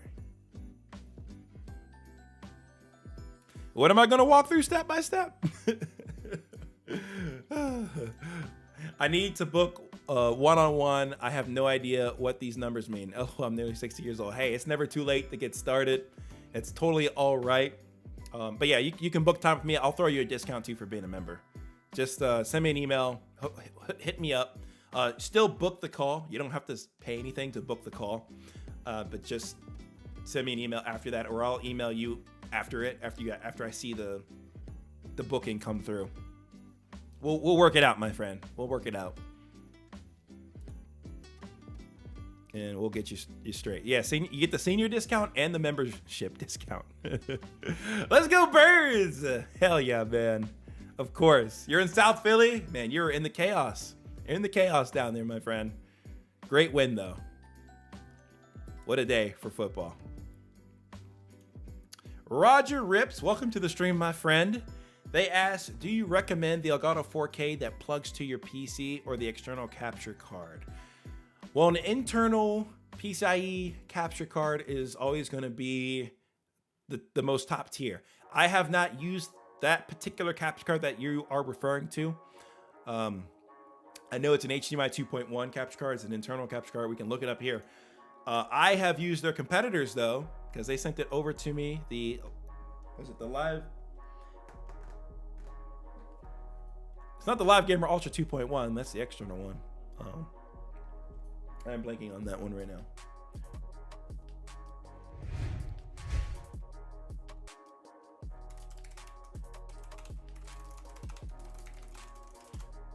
Yeah, let's just make this easy on ourselves and search this stuff up. Because I'm not gonna remember all the model numbers. Yes, this is the one that I have in my PC right now. AverMedia HDMI 2.1 internal PCIe capture card. Yeah, absolute beast. And Elgato has a similar one here. I have not used the 4K Pro, but obviously it has to be the best if you can pass 8K 60. I don't know of any other capture cards that can pass 8K 60. I'm quite certain that this one doesn't, but who here in the stream is using 8K? I'll wait. Seriously, who here is using 8K? I'm not. So if I were to recommend an internal card for you, I would say go for this one. Internal cards are always going to be the best. You're going to get the lowest amount of latency. Nobody. Yeah, exactly, Yusuf. Nobody's using an 8K freaking display. You got to be freaking Bill Gates out here or Elon Musk balling with an 8K display. That's crazy. Not for the general peoples. Maybe in maybe in like 10 to 20 years that'll start trickling out into the market. But no, that's why capture cards are honestly stuck where they are right now. I don't see anything getting better. I think it's going to be a matter of making what's already available cheaper for people to get into. And I think that'll happen over time. Like we're already seeing it. But yeah, for the top tier, top of the line stuff, like these are going to be your internal cards. And I think they're great. I would absolutely go for them. Like, I don't think you're missing out on anything in particular with an external capture card versus the internal one, because you're going to have all your audio go over HDMI. This is simple input and output to a display so you can see what you're playing. You can't go wrong with an internal. Internal cards are awesome. I'm not gonna lie. Internal cards are really sweet. But external cards are also very cool. You know, we don't want to downplay the coolness of those as well. But yeah, it's fine to have one that plugs into your PC like that. I'd recommend it a little bit more over the external, depending on your lifestyle. Like for me, I kind of need both for like what I do for the channel. Like I'm using a MacBook Pro, for example, for doing gameplay tests and recordings. I can't use an internal capture card on a Mac. It's not going to work. It's not going to work at all. But for the PC, yeah, I can do that. But yeah, not in the Mac ecosystem. So it just depends on your setup. But yeah, that's how I feel about that one. Good question. Thanks. Yes, the thumbnail videos are awesome. All right, maybe we'll have to do another one. What game should it be on though? I don't want to do like the same game again. So if there's a particular game that you guys would resonate with most, maybe Minecraft, maybe NBA 2K, what, Marvel Rivals? Marvel Rivals could be a good one. I'm thinking along those lines, maybe.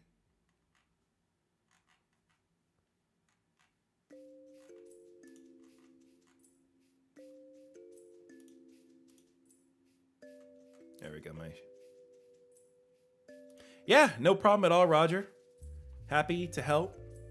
And I have an Amazon shop with all this stuff as well, in case you need a central spot for all of my recommendations. It's linked in the description, so feel free to check that out. You don't have to buy from there. I'm not forcing you to do that. It does support, but it's just more so as like a guide for what I'd recommend you guys pick up. The game should be Minecraft? Okay, Okay. Does anybody else in here agree, or should we do a different game? Minecraft could be a good one there. That game's been huge for years. All right, my thing is tweaking out here. Pop out this chat again.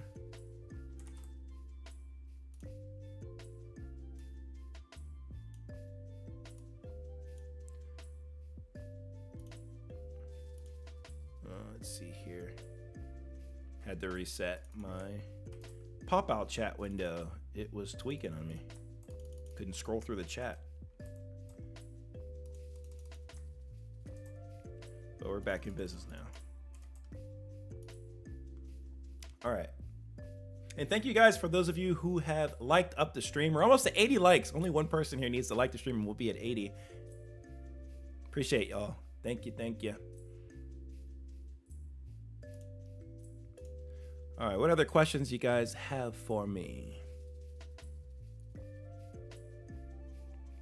What is the best minimum spec, I'm assuming, device for streaming? There's a couple I've used in the past for some videos.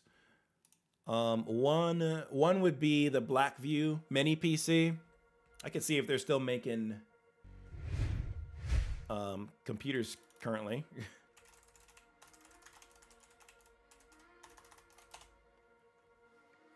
Yeah, they're still making some good PCs here.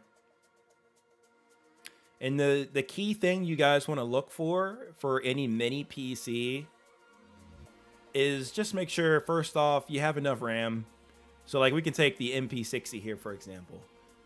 You want to make sure you get at least 8 gigabytes of RAM. 16 will be preferred. So in this case, that's pretty good. This is 180 bucks, by the way, 180 bucks for this. Pretty good. And then the CPU itself needs to be quad core. And you might have to dig for this information. Like, I'm not seeing it here. It's telling me CPU model, Celeron. Celeron chips have been notoriously horrible. CPU speed, okay, that's fine. You know, cool, whatever. But I need a little bit more information. So that's all you're gonna give me for a CPU? That's all you're gonna give me now? So in this case, we are gonna, let's see if we can find exactly what CPU's in here. 3.6 gigahertz. That does not tell me the exact model of the processor. I know it's, okay, there we go. Number of processors, I'm assuming they're referring to the cores there, and it's 4. So this would meet the minimum you'd want for any PC or any computer that you're looking to like do a stream or recording off of. And this will at least allow you to perform those functions, but you're not going to be able to do much else on the computer. So you will be a little bit limited in that aspect, but you'll still be able to do a stream, which is good. As for like my recommendations, we go back to my shop here. We go to best budget. I made a best budget category so we can find the cheapest stuff. I have 2 in here. So one is the Acer Aspire 15 Slim. This is a laptop, so you don't have to get the keyboard. You don't have to get the monitor. Everything is already built in within the device. And it's only 287 bucks. It's pretty good. Not bad at all for a computer that actually works. And I used it for myself, so I can say that it works. So really good stuff. And you'll find, if you go in here, the number of cores. If we go down to processor, 8 cores on this bad boy. That's very, very good. Very good. So for the price to CPU that you're getting, and then for the RAM, I believe there's enough RAM on here. You're getting at least 8 gigabytes of RAM. That's good. That's good. That's good. So that's why I recommend that one based off of the price. And I guess clicking on it, it's a little bit more, $293, but still for what you get. Like back in the day, like 10 years ago, guys, if you bought a computer for $250, $300, man, you were not going to be cooking with your setup. You were going to run into some issues.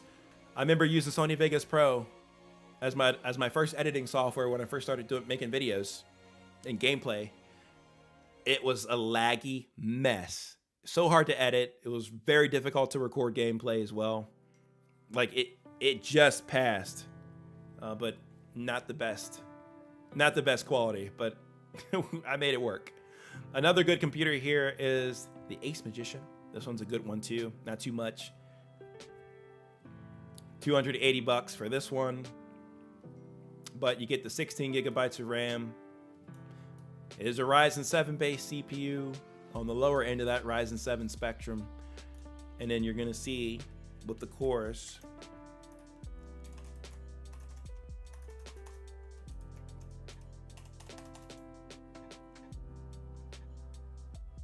it has 8. So that at least gives you enough headroom to have the CPU still run well when you're putting the streaming and recording load on it. So those are my recommendations. They are in the description below. So go check those out. They're in my Amazon shop if you need to reference them.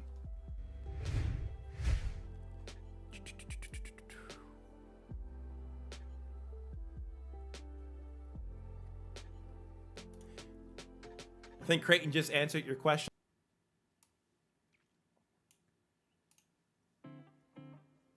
I think it froze. Did it freeze? I should be back now. Make sure we're good. I think something froze. Yeah, I'm back. We're back. We're chilling. We're chilling. Yeah, I don't know what happened with my OBS there. It just froze. Weird. I am pushing a stream for the first time in 2K. So that probably has its growing pains. But we're back. We're chilling. Yeah, and I see you guys too. I see the chat. We're good. We're chilling. I had to kill my OBS. That was weird, man. This setup should not be crapping out on me like that. No bueno. What's going on here?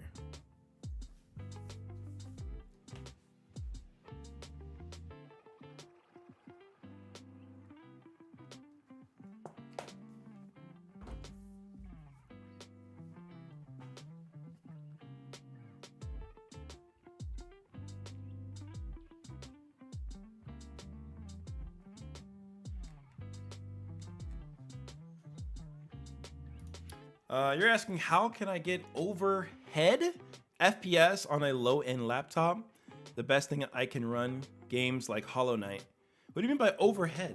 Overhead like overclock? What do you mean by the overhead? Maybe that's a term I'm not familiar with. Let's see.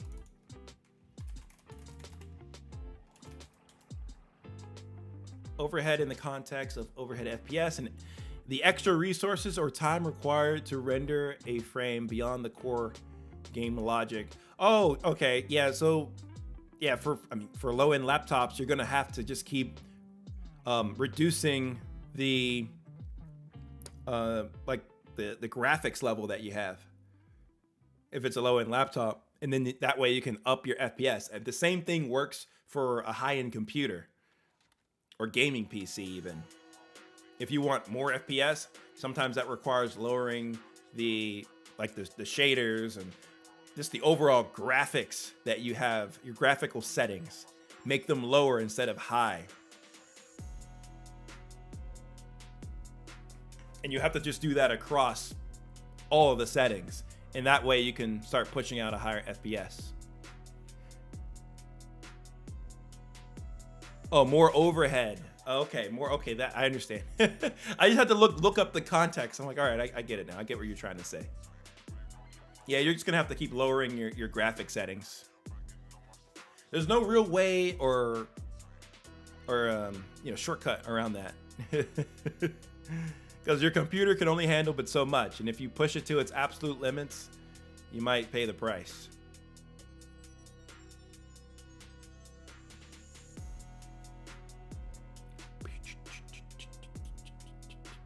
What else we have?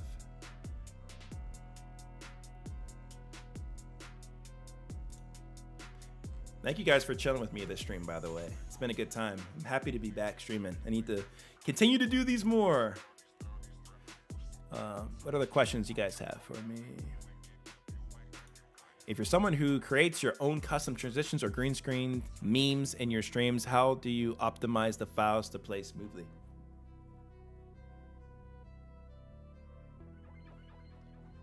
Yeah, does anybody here make transitions? I don't make transitions. I know where you can go get transitions and have them made by graphic designers.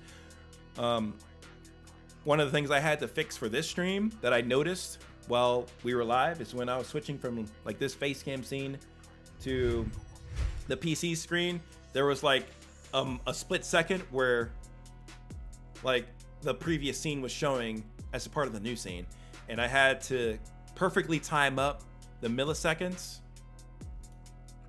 between those scenes, like basically the transition. So I have to see how long the transition actually runs, and then I can set within my scene transition settings that timing, so that way there's no overlap. That way it is smooth. Like this. There's no like overlap between the different scenes.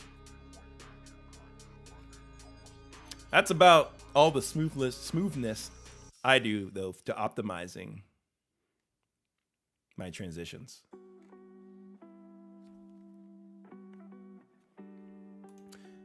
Lord Ikaka, or sorry, Lord Ika, how do you say it? Lord Ikaku TV. I followed your settings for PS5 and got the chat link cable. I want to be able to stream and still be able to be in the party without hurting my party sound with a wireless headset. So the thing is with wireless headsets and using PS5 and trying to record gameplay audio, it's simply not gonna work unless you are using two of the headsets I'm about to mention. The Astro A50X headset, that'll work. And then you have the SteelSeries Arctis Nova Pro wireless headset, which I have. These are the SteelSeries ones that I have. But the unique thing about both of those headsets that I just mentioned, the Astros and the SteelSeries here, is that they have a interface or some sort of device. The SteelSeries ones here have a DAC, and that's just a device that essentially processes the audio that wirelessly outputs it to the headset. Now the Astro A50Xs, those have a base station which processes the audio. So using those two different things, you're able to output the audio either via line out from the SteelSeries DAC or via HDMI using the Astro A50X base station. All the other headsets that are wireless out there, they require just plugging like a USB dongle wireless adapter into the PlayStation, and when you do that, all of the audio gets sent to that dongle, and then it stops going to your like over HDMI or chat link. Like PS5 only allows one audio output source at a time. It doesn't allow multiple. I wish you could control that, but unfortunately you cannot. So you can only choose one, and if you choose a Bluetooth headset with just that USB wireless adapter dongle, you're not going to be able to record audio any other way. Like it's not going to be possible, with the exception of those headsets that I just mentioned, because they have features to where you can output the audio.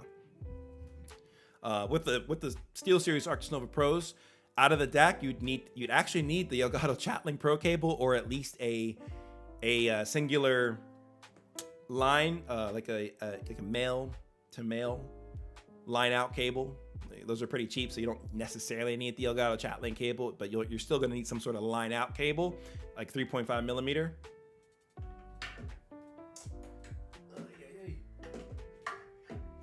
So that's like the only circumstance where needing like if you want to listen to your game audio from the PlayStation, like that's when you're going to need a line out cable or a chat link cable. Any of the other circumstances, you're good with having the audio go over HDMI. But yeah, not gonna work well in this case if you're using any wireless headsets that are not those two. So yeah, you can use the chat link cable if you want, but I recommend going with just having it go over HDMI and then just listen to your audio from the PC, which you can just do a monitor and output of the source within your advanced audio properties. I can show you guys what that looks like. So like if you're in your mixer here on the right-hand side, I can just go to the settings icon, and these are my advanced audio settings. In OBS, it should be your advanced audio properties. And let's say for my capture card source here, you can just monitor and output like it is right here. Monitor and output. Make sure that that's set, and you'll be able to hear your audio, your game audio from the PlayStation. And it'll work just like if you had your headset plugged into the PS5. Now, I do understand the element of wanting to be able to chat with people, and that's totally makes sense. So in that case, you could either use a second microphone, which I think works pretty well because you can control the mic, control the mute functions much more. And then, yeah, but otherwise, you can use the chat link cable if you're going to run a setup like that. But I still say it's very feasible on the PC. Like, even if you're in a PlayStation party chat like Discord, you can still listen to your chat over Discord on the PC. That way you have much more finite control over the audio on your stream. And you can hear Spotify, for example. You can hear anything going through your PC, and even stream alerts. Those are things you can't do if you're using the chat link cable and you're listening to your audio out of the PlayStation 5 controller. It's just not that great of a setup. It works, but HDMI is so much better. And like at this point, I feel like there's no excuse for limiting yourself there if you're choosing to limit yourself because of the Discord integration. You can listen to chat that way. So I think it's a good option for you guys. Yes, blame Sony. Yeah, they make it so difficult, man. They didn't have to do this. Like, just let us have multiple audio output. Like, there should be like a streamer mode. Like, imagine that. Like, Sony, hire me, please. I'll make all the streamers in the world happy. I'll put in overlays for alerts built in for the console. I'll put in more customization for the face cam using the PlayStation camera. We can still use your proprietary device. That's fine. And we're gonna fix this audio issue for people who want to run a more custom stream setup. There could be a streamer mode toggle or some sort of setting like that to where you can allow multiple audio outputs. That would be cool. But they don't do that because I think the majority of people, and I'm referring to like the masses here, if they do that, then people are going to be playing audio out loud, plus, trying to listen to it at the same time, and it could clash with the microphone. I get that.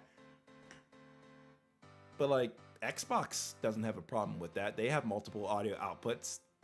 I'm just saying. I don't think it's that big of a deal. I think it'd be fine. I think they're just trying to make things a little bit more user friendly.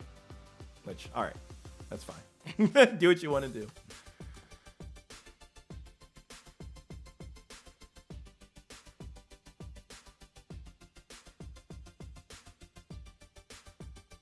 Yeah, separate mic is fine. You can have one mic connected to the PlayStation and then another mic like I have here for the commentary for your stream.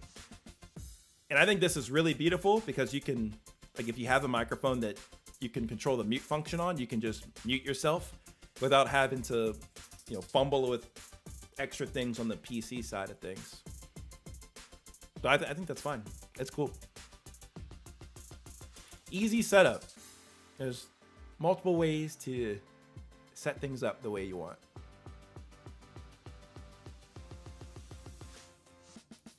You look at other people's streams and they seem to look really crisp and clear. I have a really fast internet, so I know that ain't an issue, but my stream still looks grainy and the color's dull.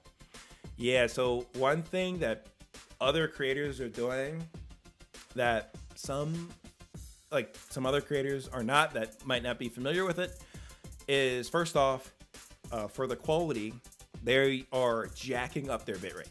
So YouTube, I know they give you a recommendation of doing your bitrate like around like 6,000-ish or so for like 1080p, for example. And Twitch the same way. But at least for YouTube, you are allowed to jack up your bitrate even higher. So you can make it like 12,000, 13,000, 14, 15, 20,000 for your bitrate. And your quality is going to look ridiculously clear. Going to look so good. As long as your computer can handle it and the internet is good to support it, quality is going to be crazy. It's going to be great. For Twitch, I think there are some people who are allowed to push a higher bitrate based off of their channel status. So that's how they're able to get a clearer picture.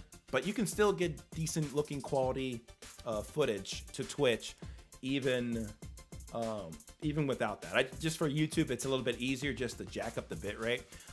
But on the Twitch side of things, you can always, if your computer is good enough, slow down the preset of your encoding processing.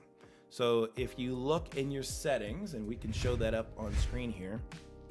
If you go to your setting, this is driving me crazy, guys. I'm gonna have to move this. I'm gonna have to move this up. Oh gosh. Okay, now we're chilling. So if you look into your settings, go to output, and let's just stick within the streaming section here. So encoder, let's go with our graphics card. So if you have a dedicated graphics card, you definitely should be using the NVIDIA or whatever graphics card. You might have AMD, and I'm not gonna discriminate here. But whatever graphics card you have, make sure you're using the H.264 NVENC encoder.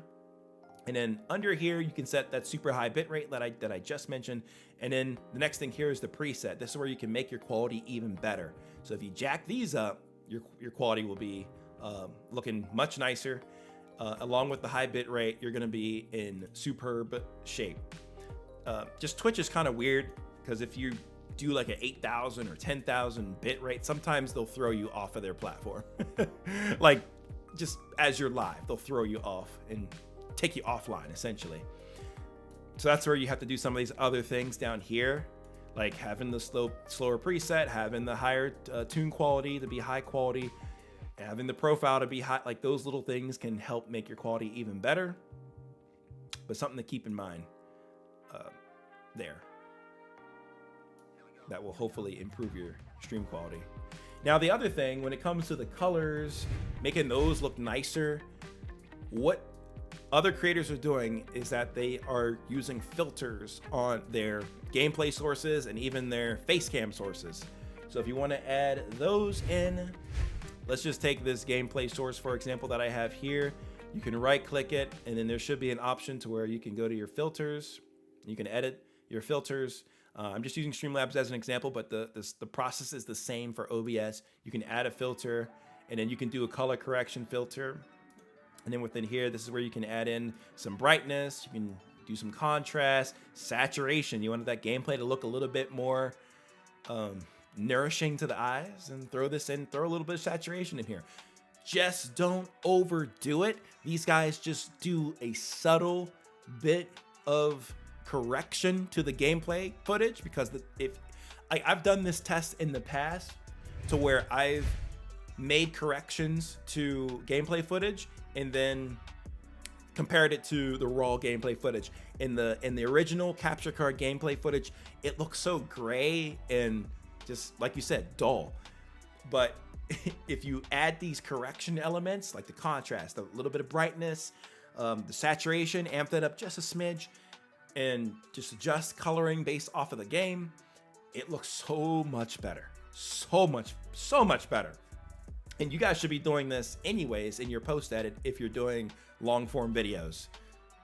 So you should not ignore color correction, because it makes things more visually appealing to the eyes, and it's a necessary element of creating content, especially if you want to compete with those that have those really nice looking streams. Like this is what they're doing. They're adding that saturation to make it look way more colorful than what the basic capture card output gives you. But great question, man. Hopefully that helps you out, Pie Eater 84. Thank you.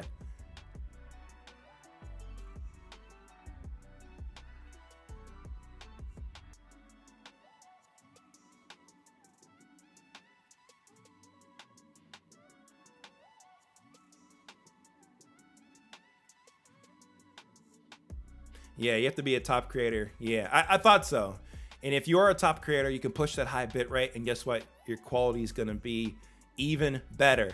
Kind of like not fair. Like, why do they get to have this great looking stream quality, and then, you know, us people trying to grind and get through the growing hurdles? Like, why don't we get to have that great looking quality stream? Like, they're prioritizing the biggest creators because those are the ones bringing in the biggest coin. So that's all business, man. It's all business for why they do that.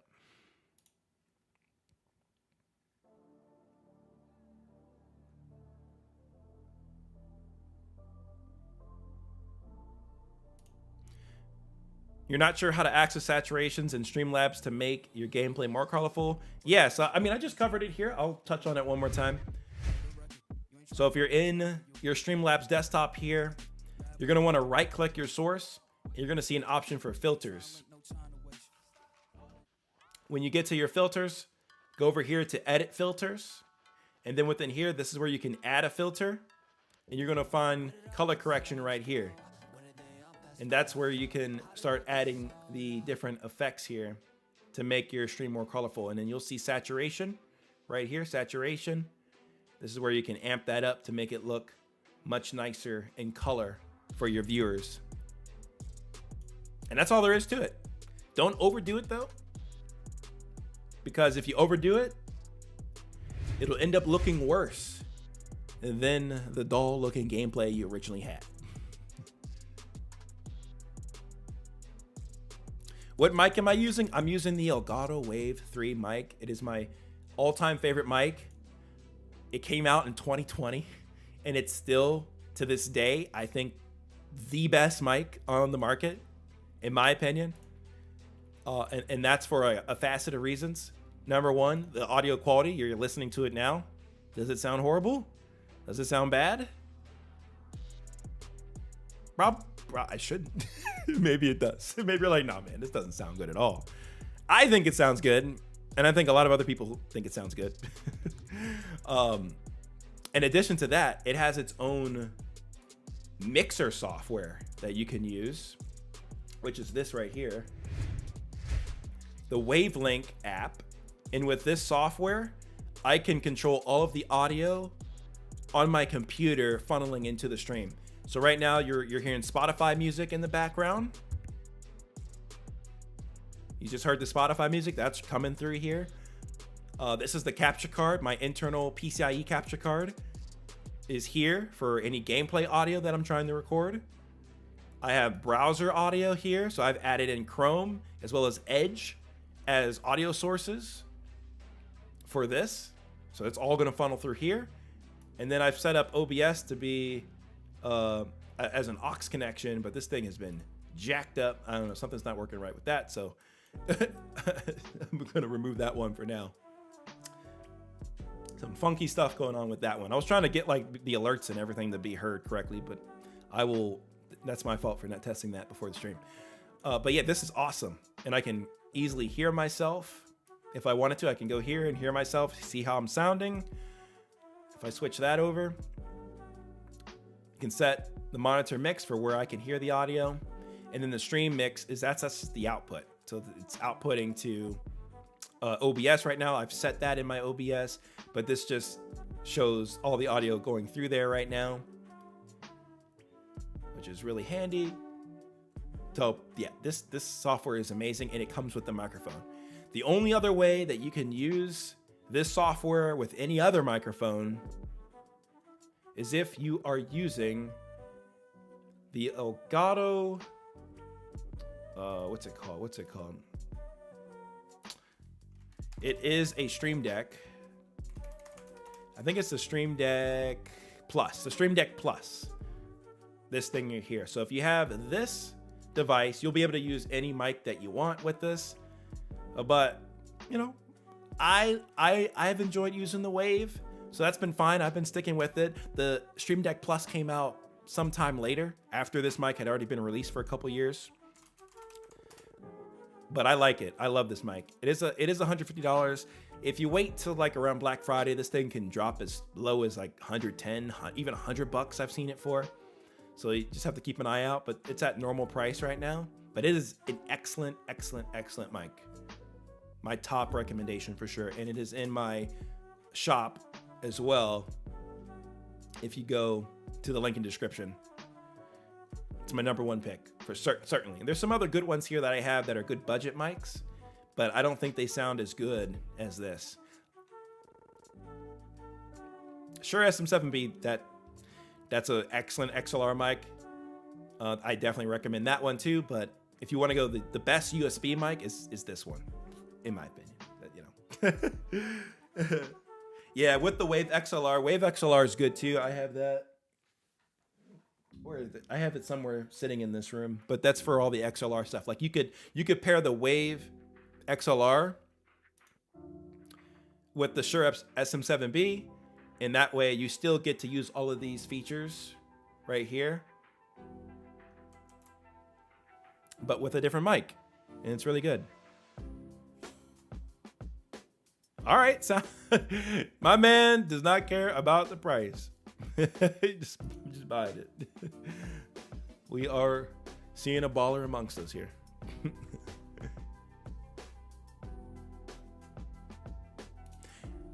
This is a good question. I'm crazy enough. I'm working on a video on this right now. I filmed it over the weekend. But there are some filters that I do recommend if you want to just simply reduce the noise. So let's just say for one of our audio sources, should be able to go to our filters here. So I'm going to remove my camera so you guys can see this. So over here, this works the same for OBS. You can go to your filters for a particular audio source. So that would be pertaining to your mic. So you can go to edit the filters. And then you can add a filter here, and you should have a noise suppression option. So if you add that on in, you can use the specs, which is not very good.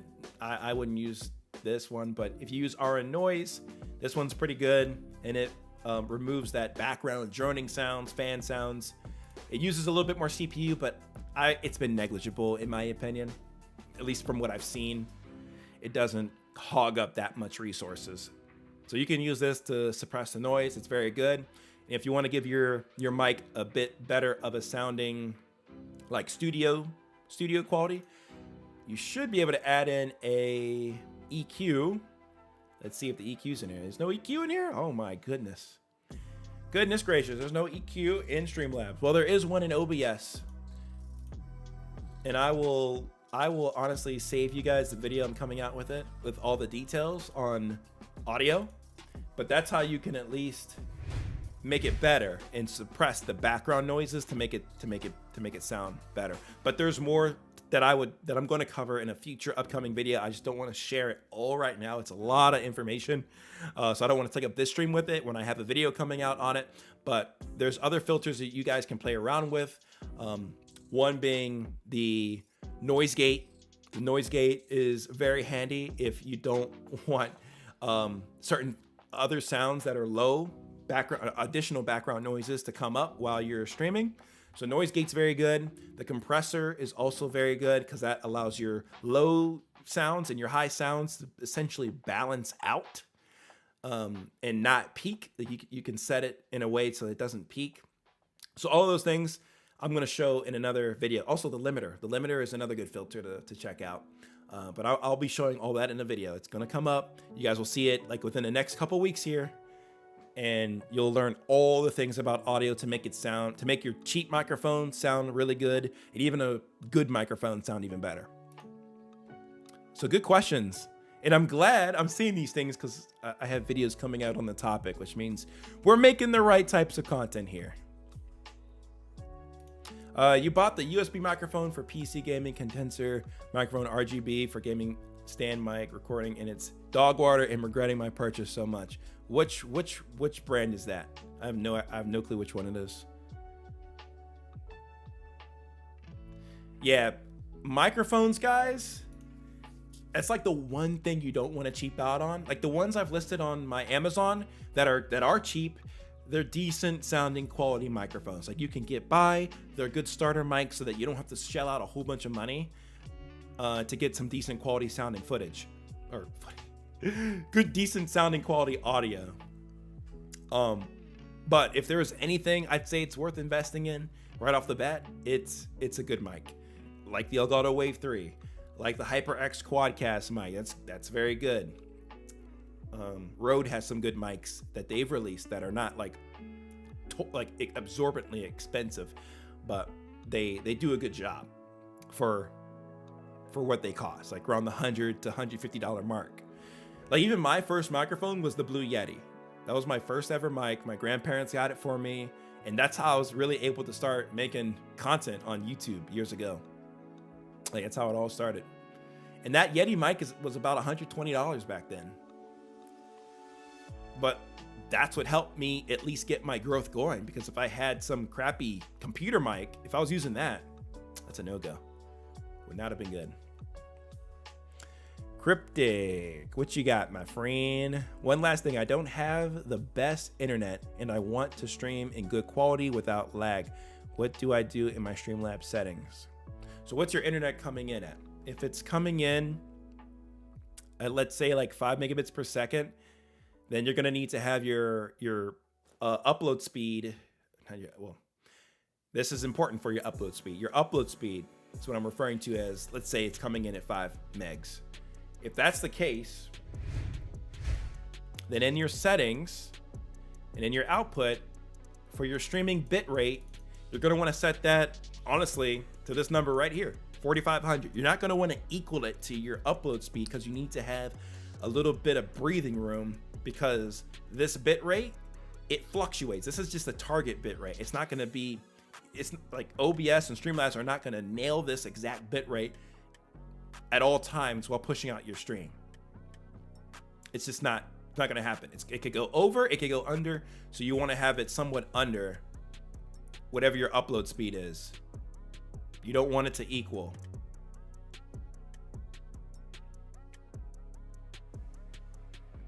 You finally upgraded to the Shure. That's awesome.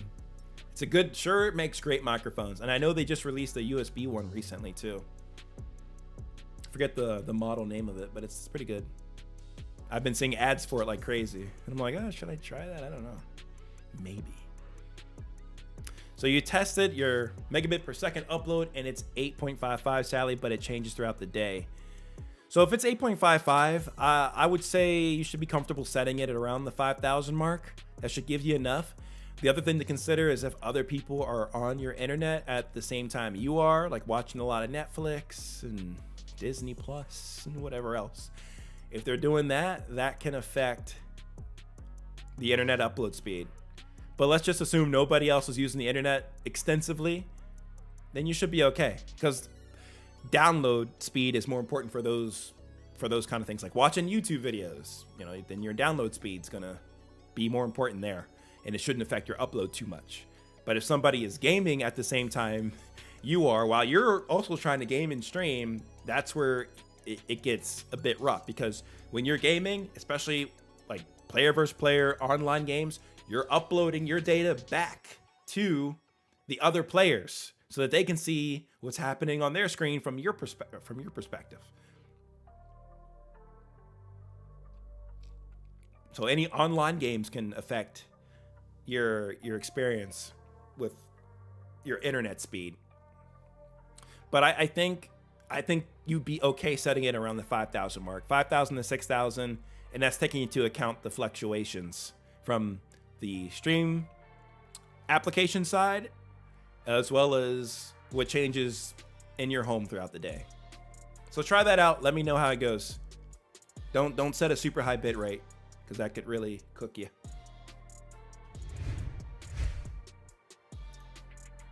and you'll still get good quality, like between 5,000 and 6,000. It's not going to be that pristine, crisp, perfect quality, but it's still very good. If you doubled that bit rate to like 12,000 plus, then you're getting into territories where it's going to look like really sharp, really clean. But you got to work with the given situation that you're in. At least for recordings, you can pull that off. As a sim racer, the sound gate helped me eliminate the shifter noise. Oh yeah. You can definitely, that's a very good point. Like, depending on the game you're playing, you should add in a noise gate. I didn't even like really consider that, but it's so true. Like, yes, the microphone is probably the most important, but if you have a game that is consistently pushing out like high sound, like high volume sound, having the noise gate will bring that audio down. That's very good. That's a very good thing to think about. You guys should think about it too. The noise gate. If you want to know how to add that, some of you guys are probably like, what the heck is he even? What are these people talking about? These crazy people saying all kinds of things. So if you go into your settings, I'll go back into it. Let's remove that for now. So go into your settings for a particular audio source, go to filters, then go to edit filters. And then now you can add a filter, and this should have the noise gate. There it has it. There we go. And you can have your closed threshold and open threshold. So this is where you have to look at your audio levels coming in. So at least with the noise gate, this works really well for things that are coming in soft. So that's good for soft things. I would say probably even better for audio that's going over, like that is just way too loud and you need to bring it down. That's where the compressor comes in really handy. So this is where you can set that threshold and in the output gain to make the soft things louder. But yeah, this is somewhere where you can play around with this a little bit so you can bring those loud sounds down. So basically anything that hits the threshold is brought down. Like it's not going to be brought down. It's going to be brought down so that it is not peaking. And then there's another thing that you guys can play with, another filter, and that's the limiter. And that will also help you here, because pretty much a similar effect here is anything that gets too loud, this is where it'll be dropped down. You can drop that audio down depending on how loud something gets. So that's where you would want to play with that here. So compressor basically brings up those sounds that are low and you want them to be louder. You can set your threshold for that. And then the limiter, that's where things, if it gets so loud, the limiter will basically put a stop to that audio volume from basically going into the red and peaking. This will bring that audio down. And that's where you can play around with it here. But you're gonna need to like play your game, see the sounds coming through, and then adjust accordingly. And I'm gonna be coming out with a more detailed video on all this stuff later. It's a lot to cover for a stream here, and I wanna be able to answer more questions. But yeah, I put all of it into a consolidated video, and it's coming in the next week or two, so stay tuned. And I cover all of this stuff in OBS Studio. So it's gonna be exciting. I'm happy to help out in that audio space because it's been a while since I've done a dedicated audio video, and I think it's been needed.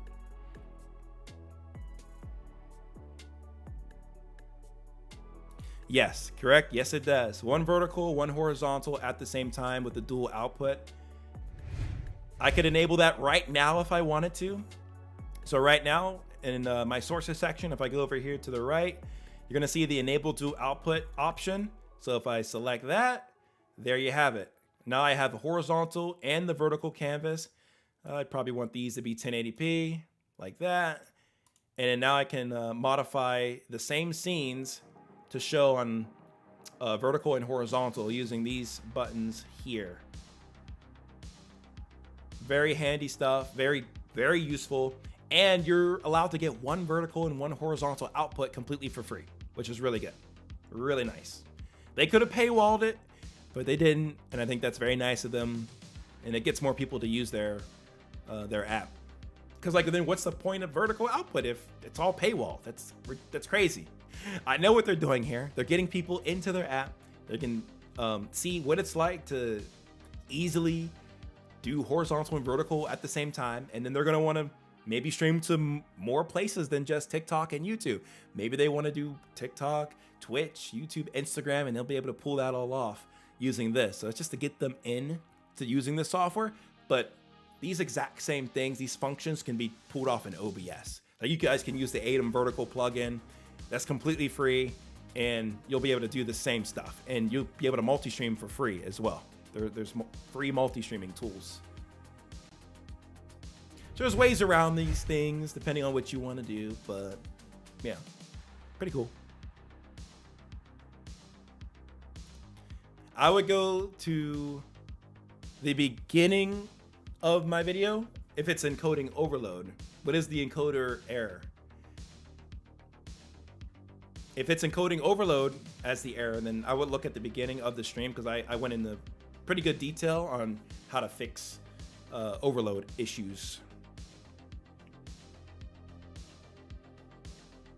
Yeah, overload. Yeah, go to the first question that I cover in this stream, and I cover it there in a good amount of detail. But yeah, I mean, essentially for the overloading issue, you have to just reduce your bit rate. And then you also may have to reduce your canvas resolution, your output and base canvas resolutions. So like this stuff here, if it's 4K, you might need to have it at 1080p. And then for your output, the bit rate, you're gonna need to just keep reducing it by intervals of 500 until you have your issue resolved. And then also you're gonna need to make sure you're using the right encoder. So if you have a dedicated graphics card, use the dedicated graphics card. Like I have here, my NVIDIA graphics card, I'm using that. If you have the software encoder, if you only have a CPU and no dedicated graphics card, then you're just gonna wanna use that, but then make sure your encoding preset is not too slow, because that will also cause encoding overload errors. And you may need to increase the speed of it. So I just covered those things essentially, the presets, the encoder that you're using, and then the resolution, the base canvas and output canvases that you're using. All of those things can affect how well you encode. Yep, I got you, my friend, I got you. And if you want to become a good streamer, yeah, you're gonna need to multi-stream. I think that is just necessary at this point, and YouTube is also coming out with some updates to where you'll be able to do it, like easily do a vertical and a horizontal stream at the same time on their platform. So we're gonna be trying that out as soon as it comes out. But you guys should also be streaming on Twitch. You should be streaming on TikTok. Like you should be using those platforms. And I think YouTube and TikTok are probably the best because of the discoverability. Like you gotta be streaming on those two at least as a gaming live streamer. I just think it's a must.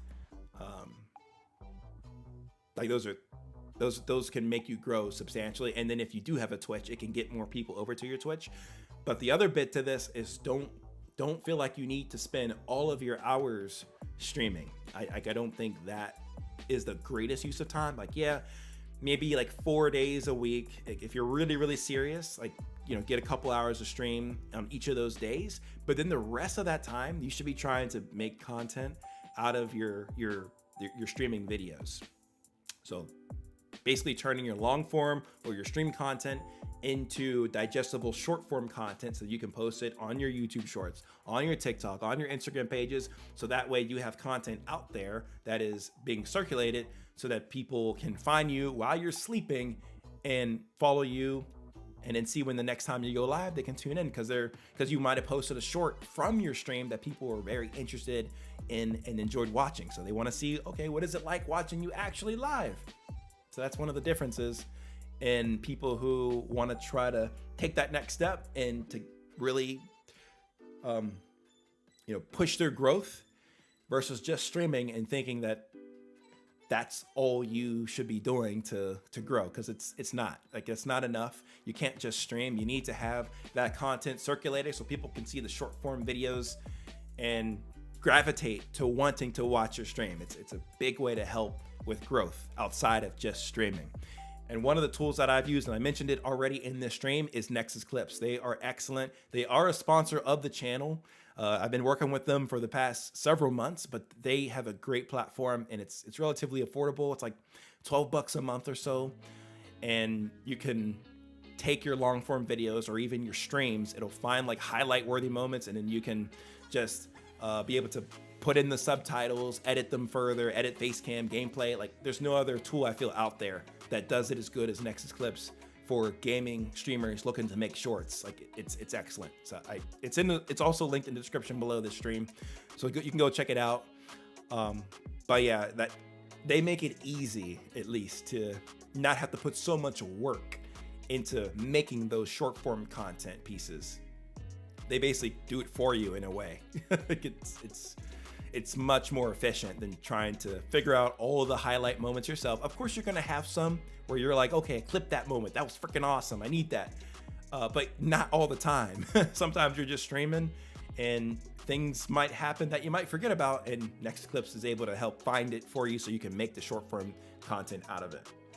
And I think on top of all of that, if you make long form videos on YouTube, like from your stream, so like what I'm trying to get at with this point is if you're streaming, you should be trying to figure out, okay, what video can I make in this stream? And you can record that video and then be able to edit it later and then post it up as well. That's not something that Nexus would be able to do, but you can do that yourself by just filming a video. Guys like Nick A30 do this all the time on Fortnite. Even Cypher PK. They do this all the time. They're streaming and they're like, what's up guys? Welcome back to another video. Today we're gonna be doing blah, blah, blah in Fortnite. Like they're filming the video while they're there, while they're streaming and live to everybody.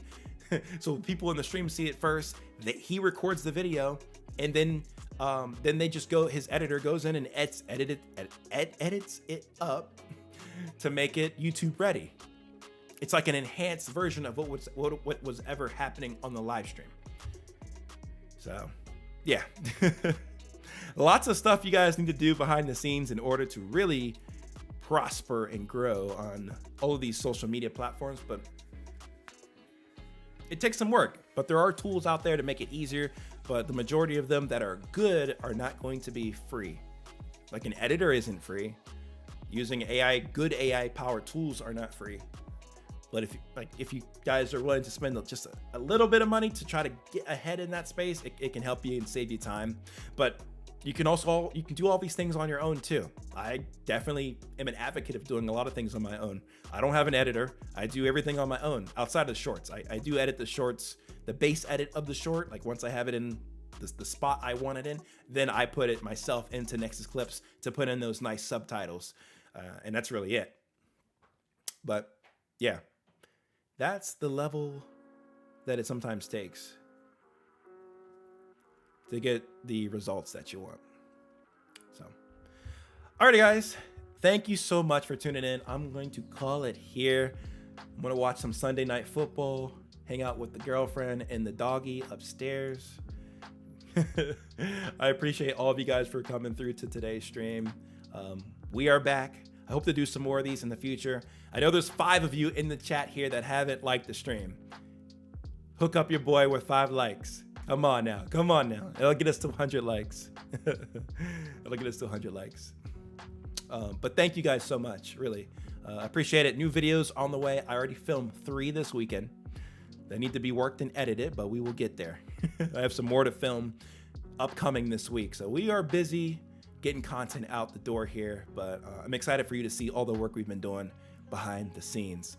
So yeah, thank you guys so much. Appreciate those of you who are new members of the stream and of the channel. Thank you guys for joining. I do really appreciate you guys.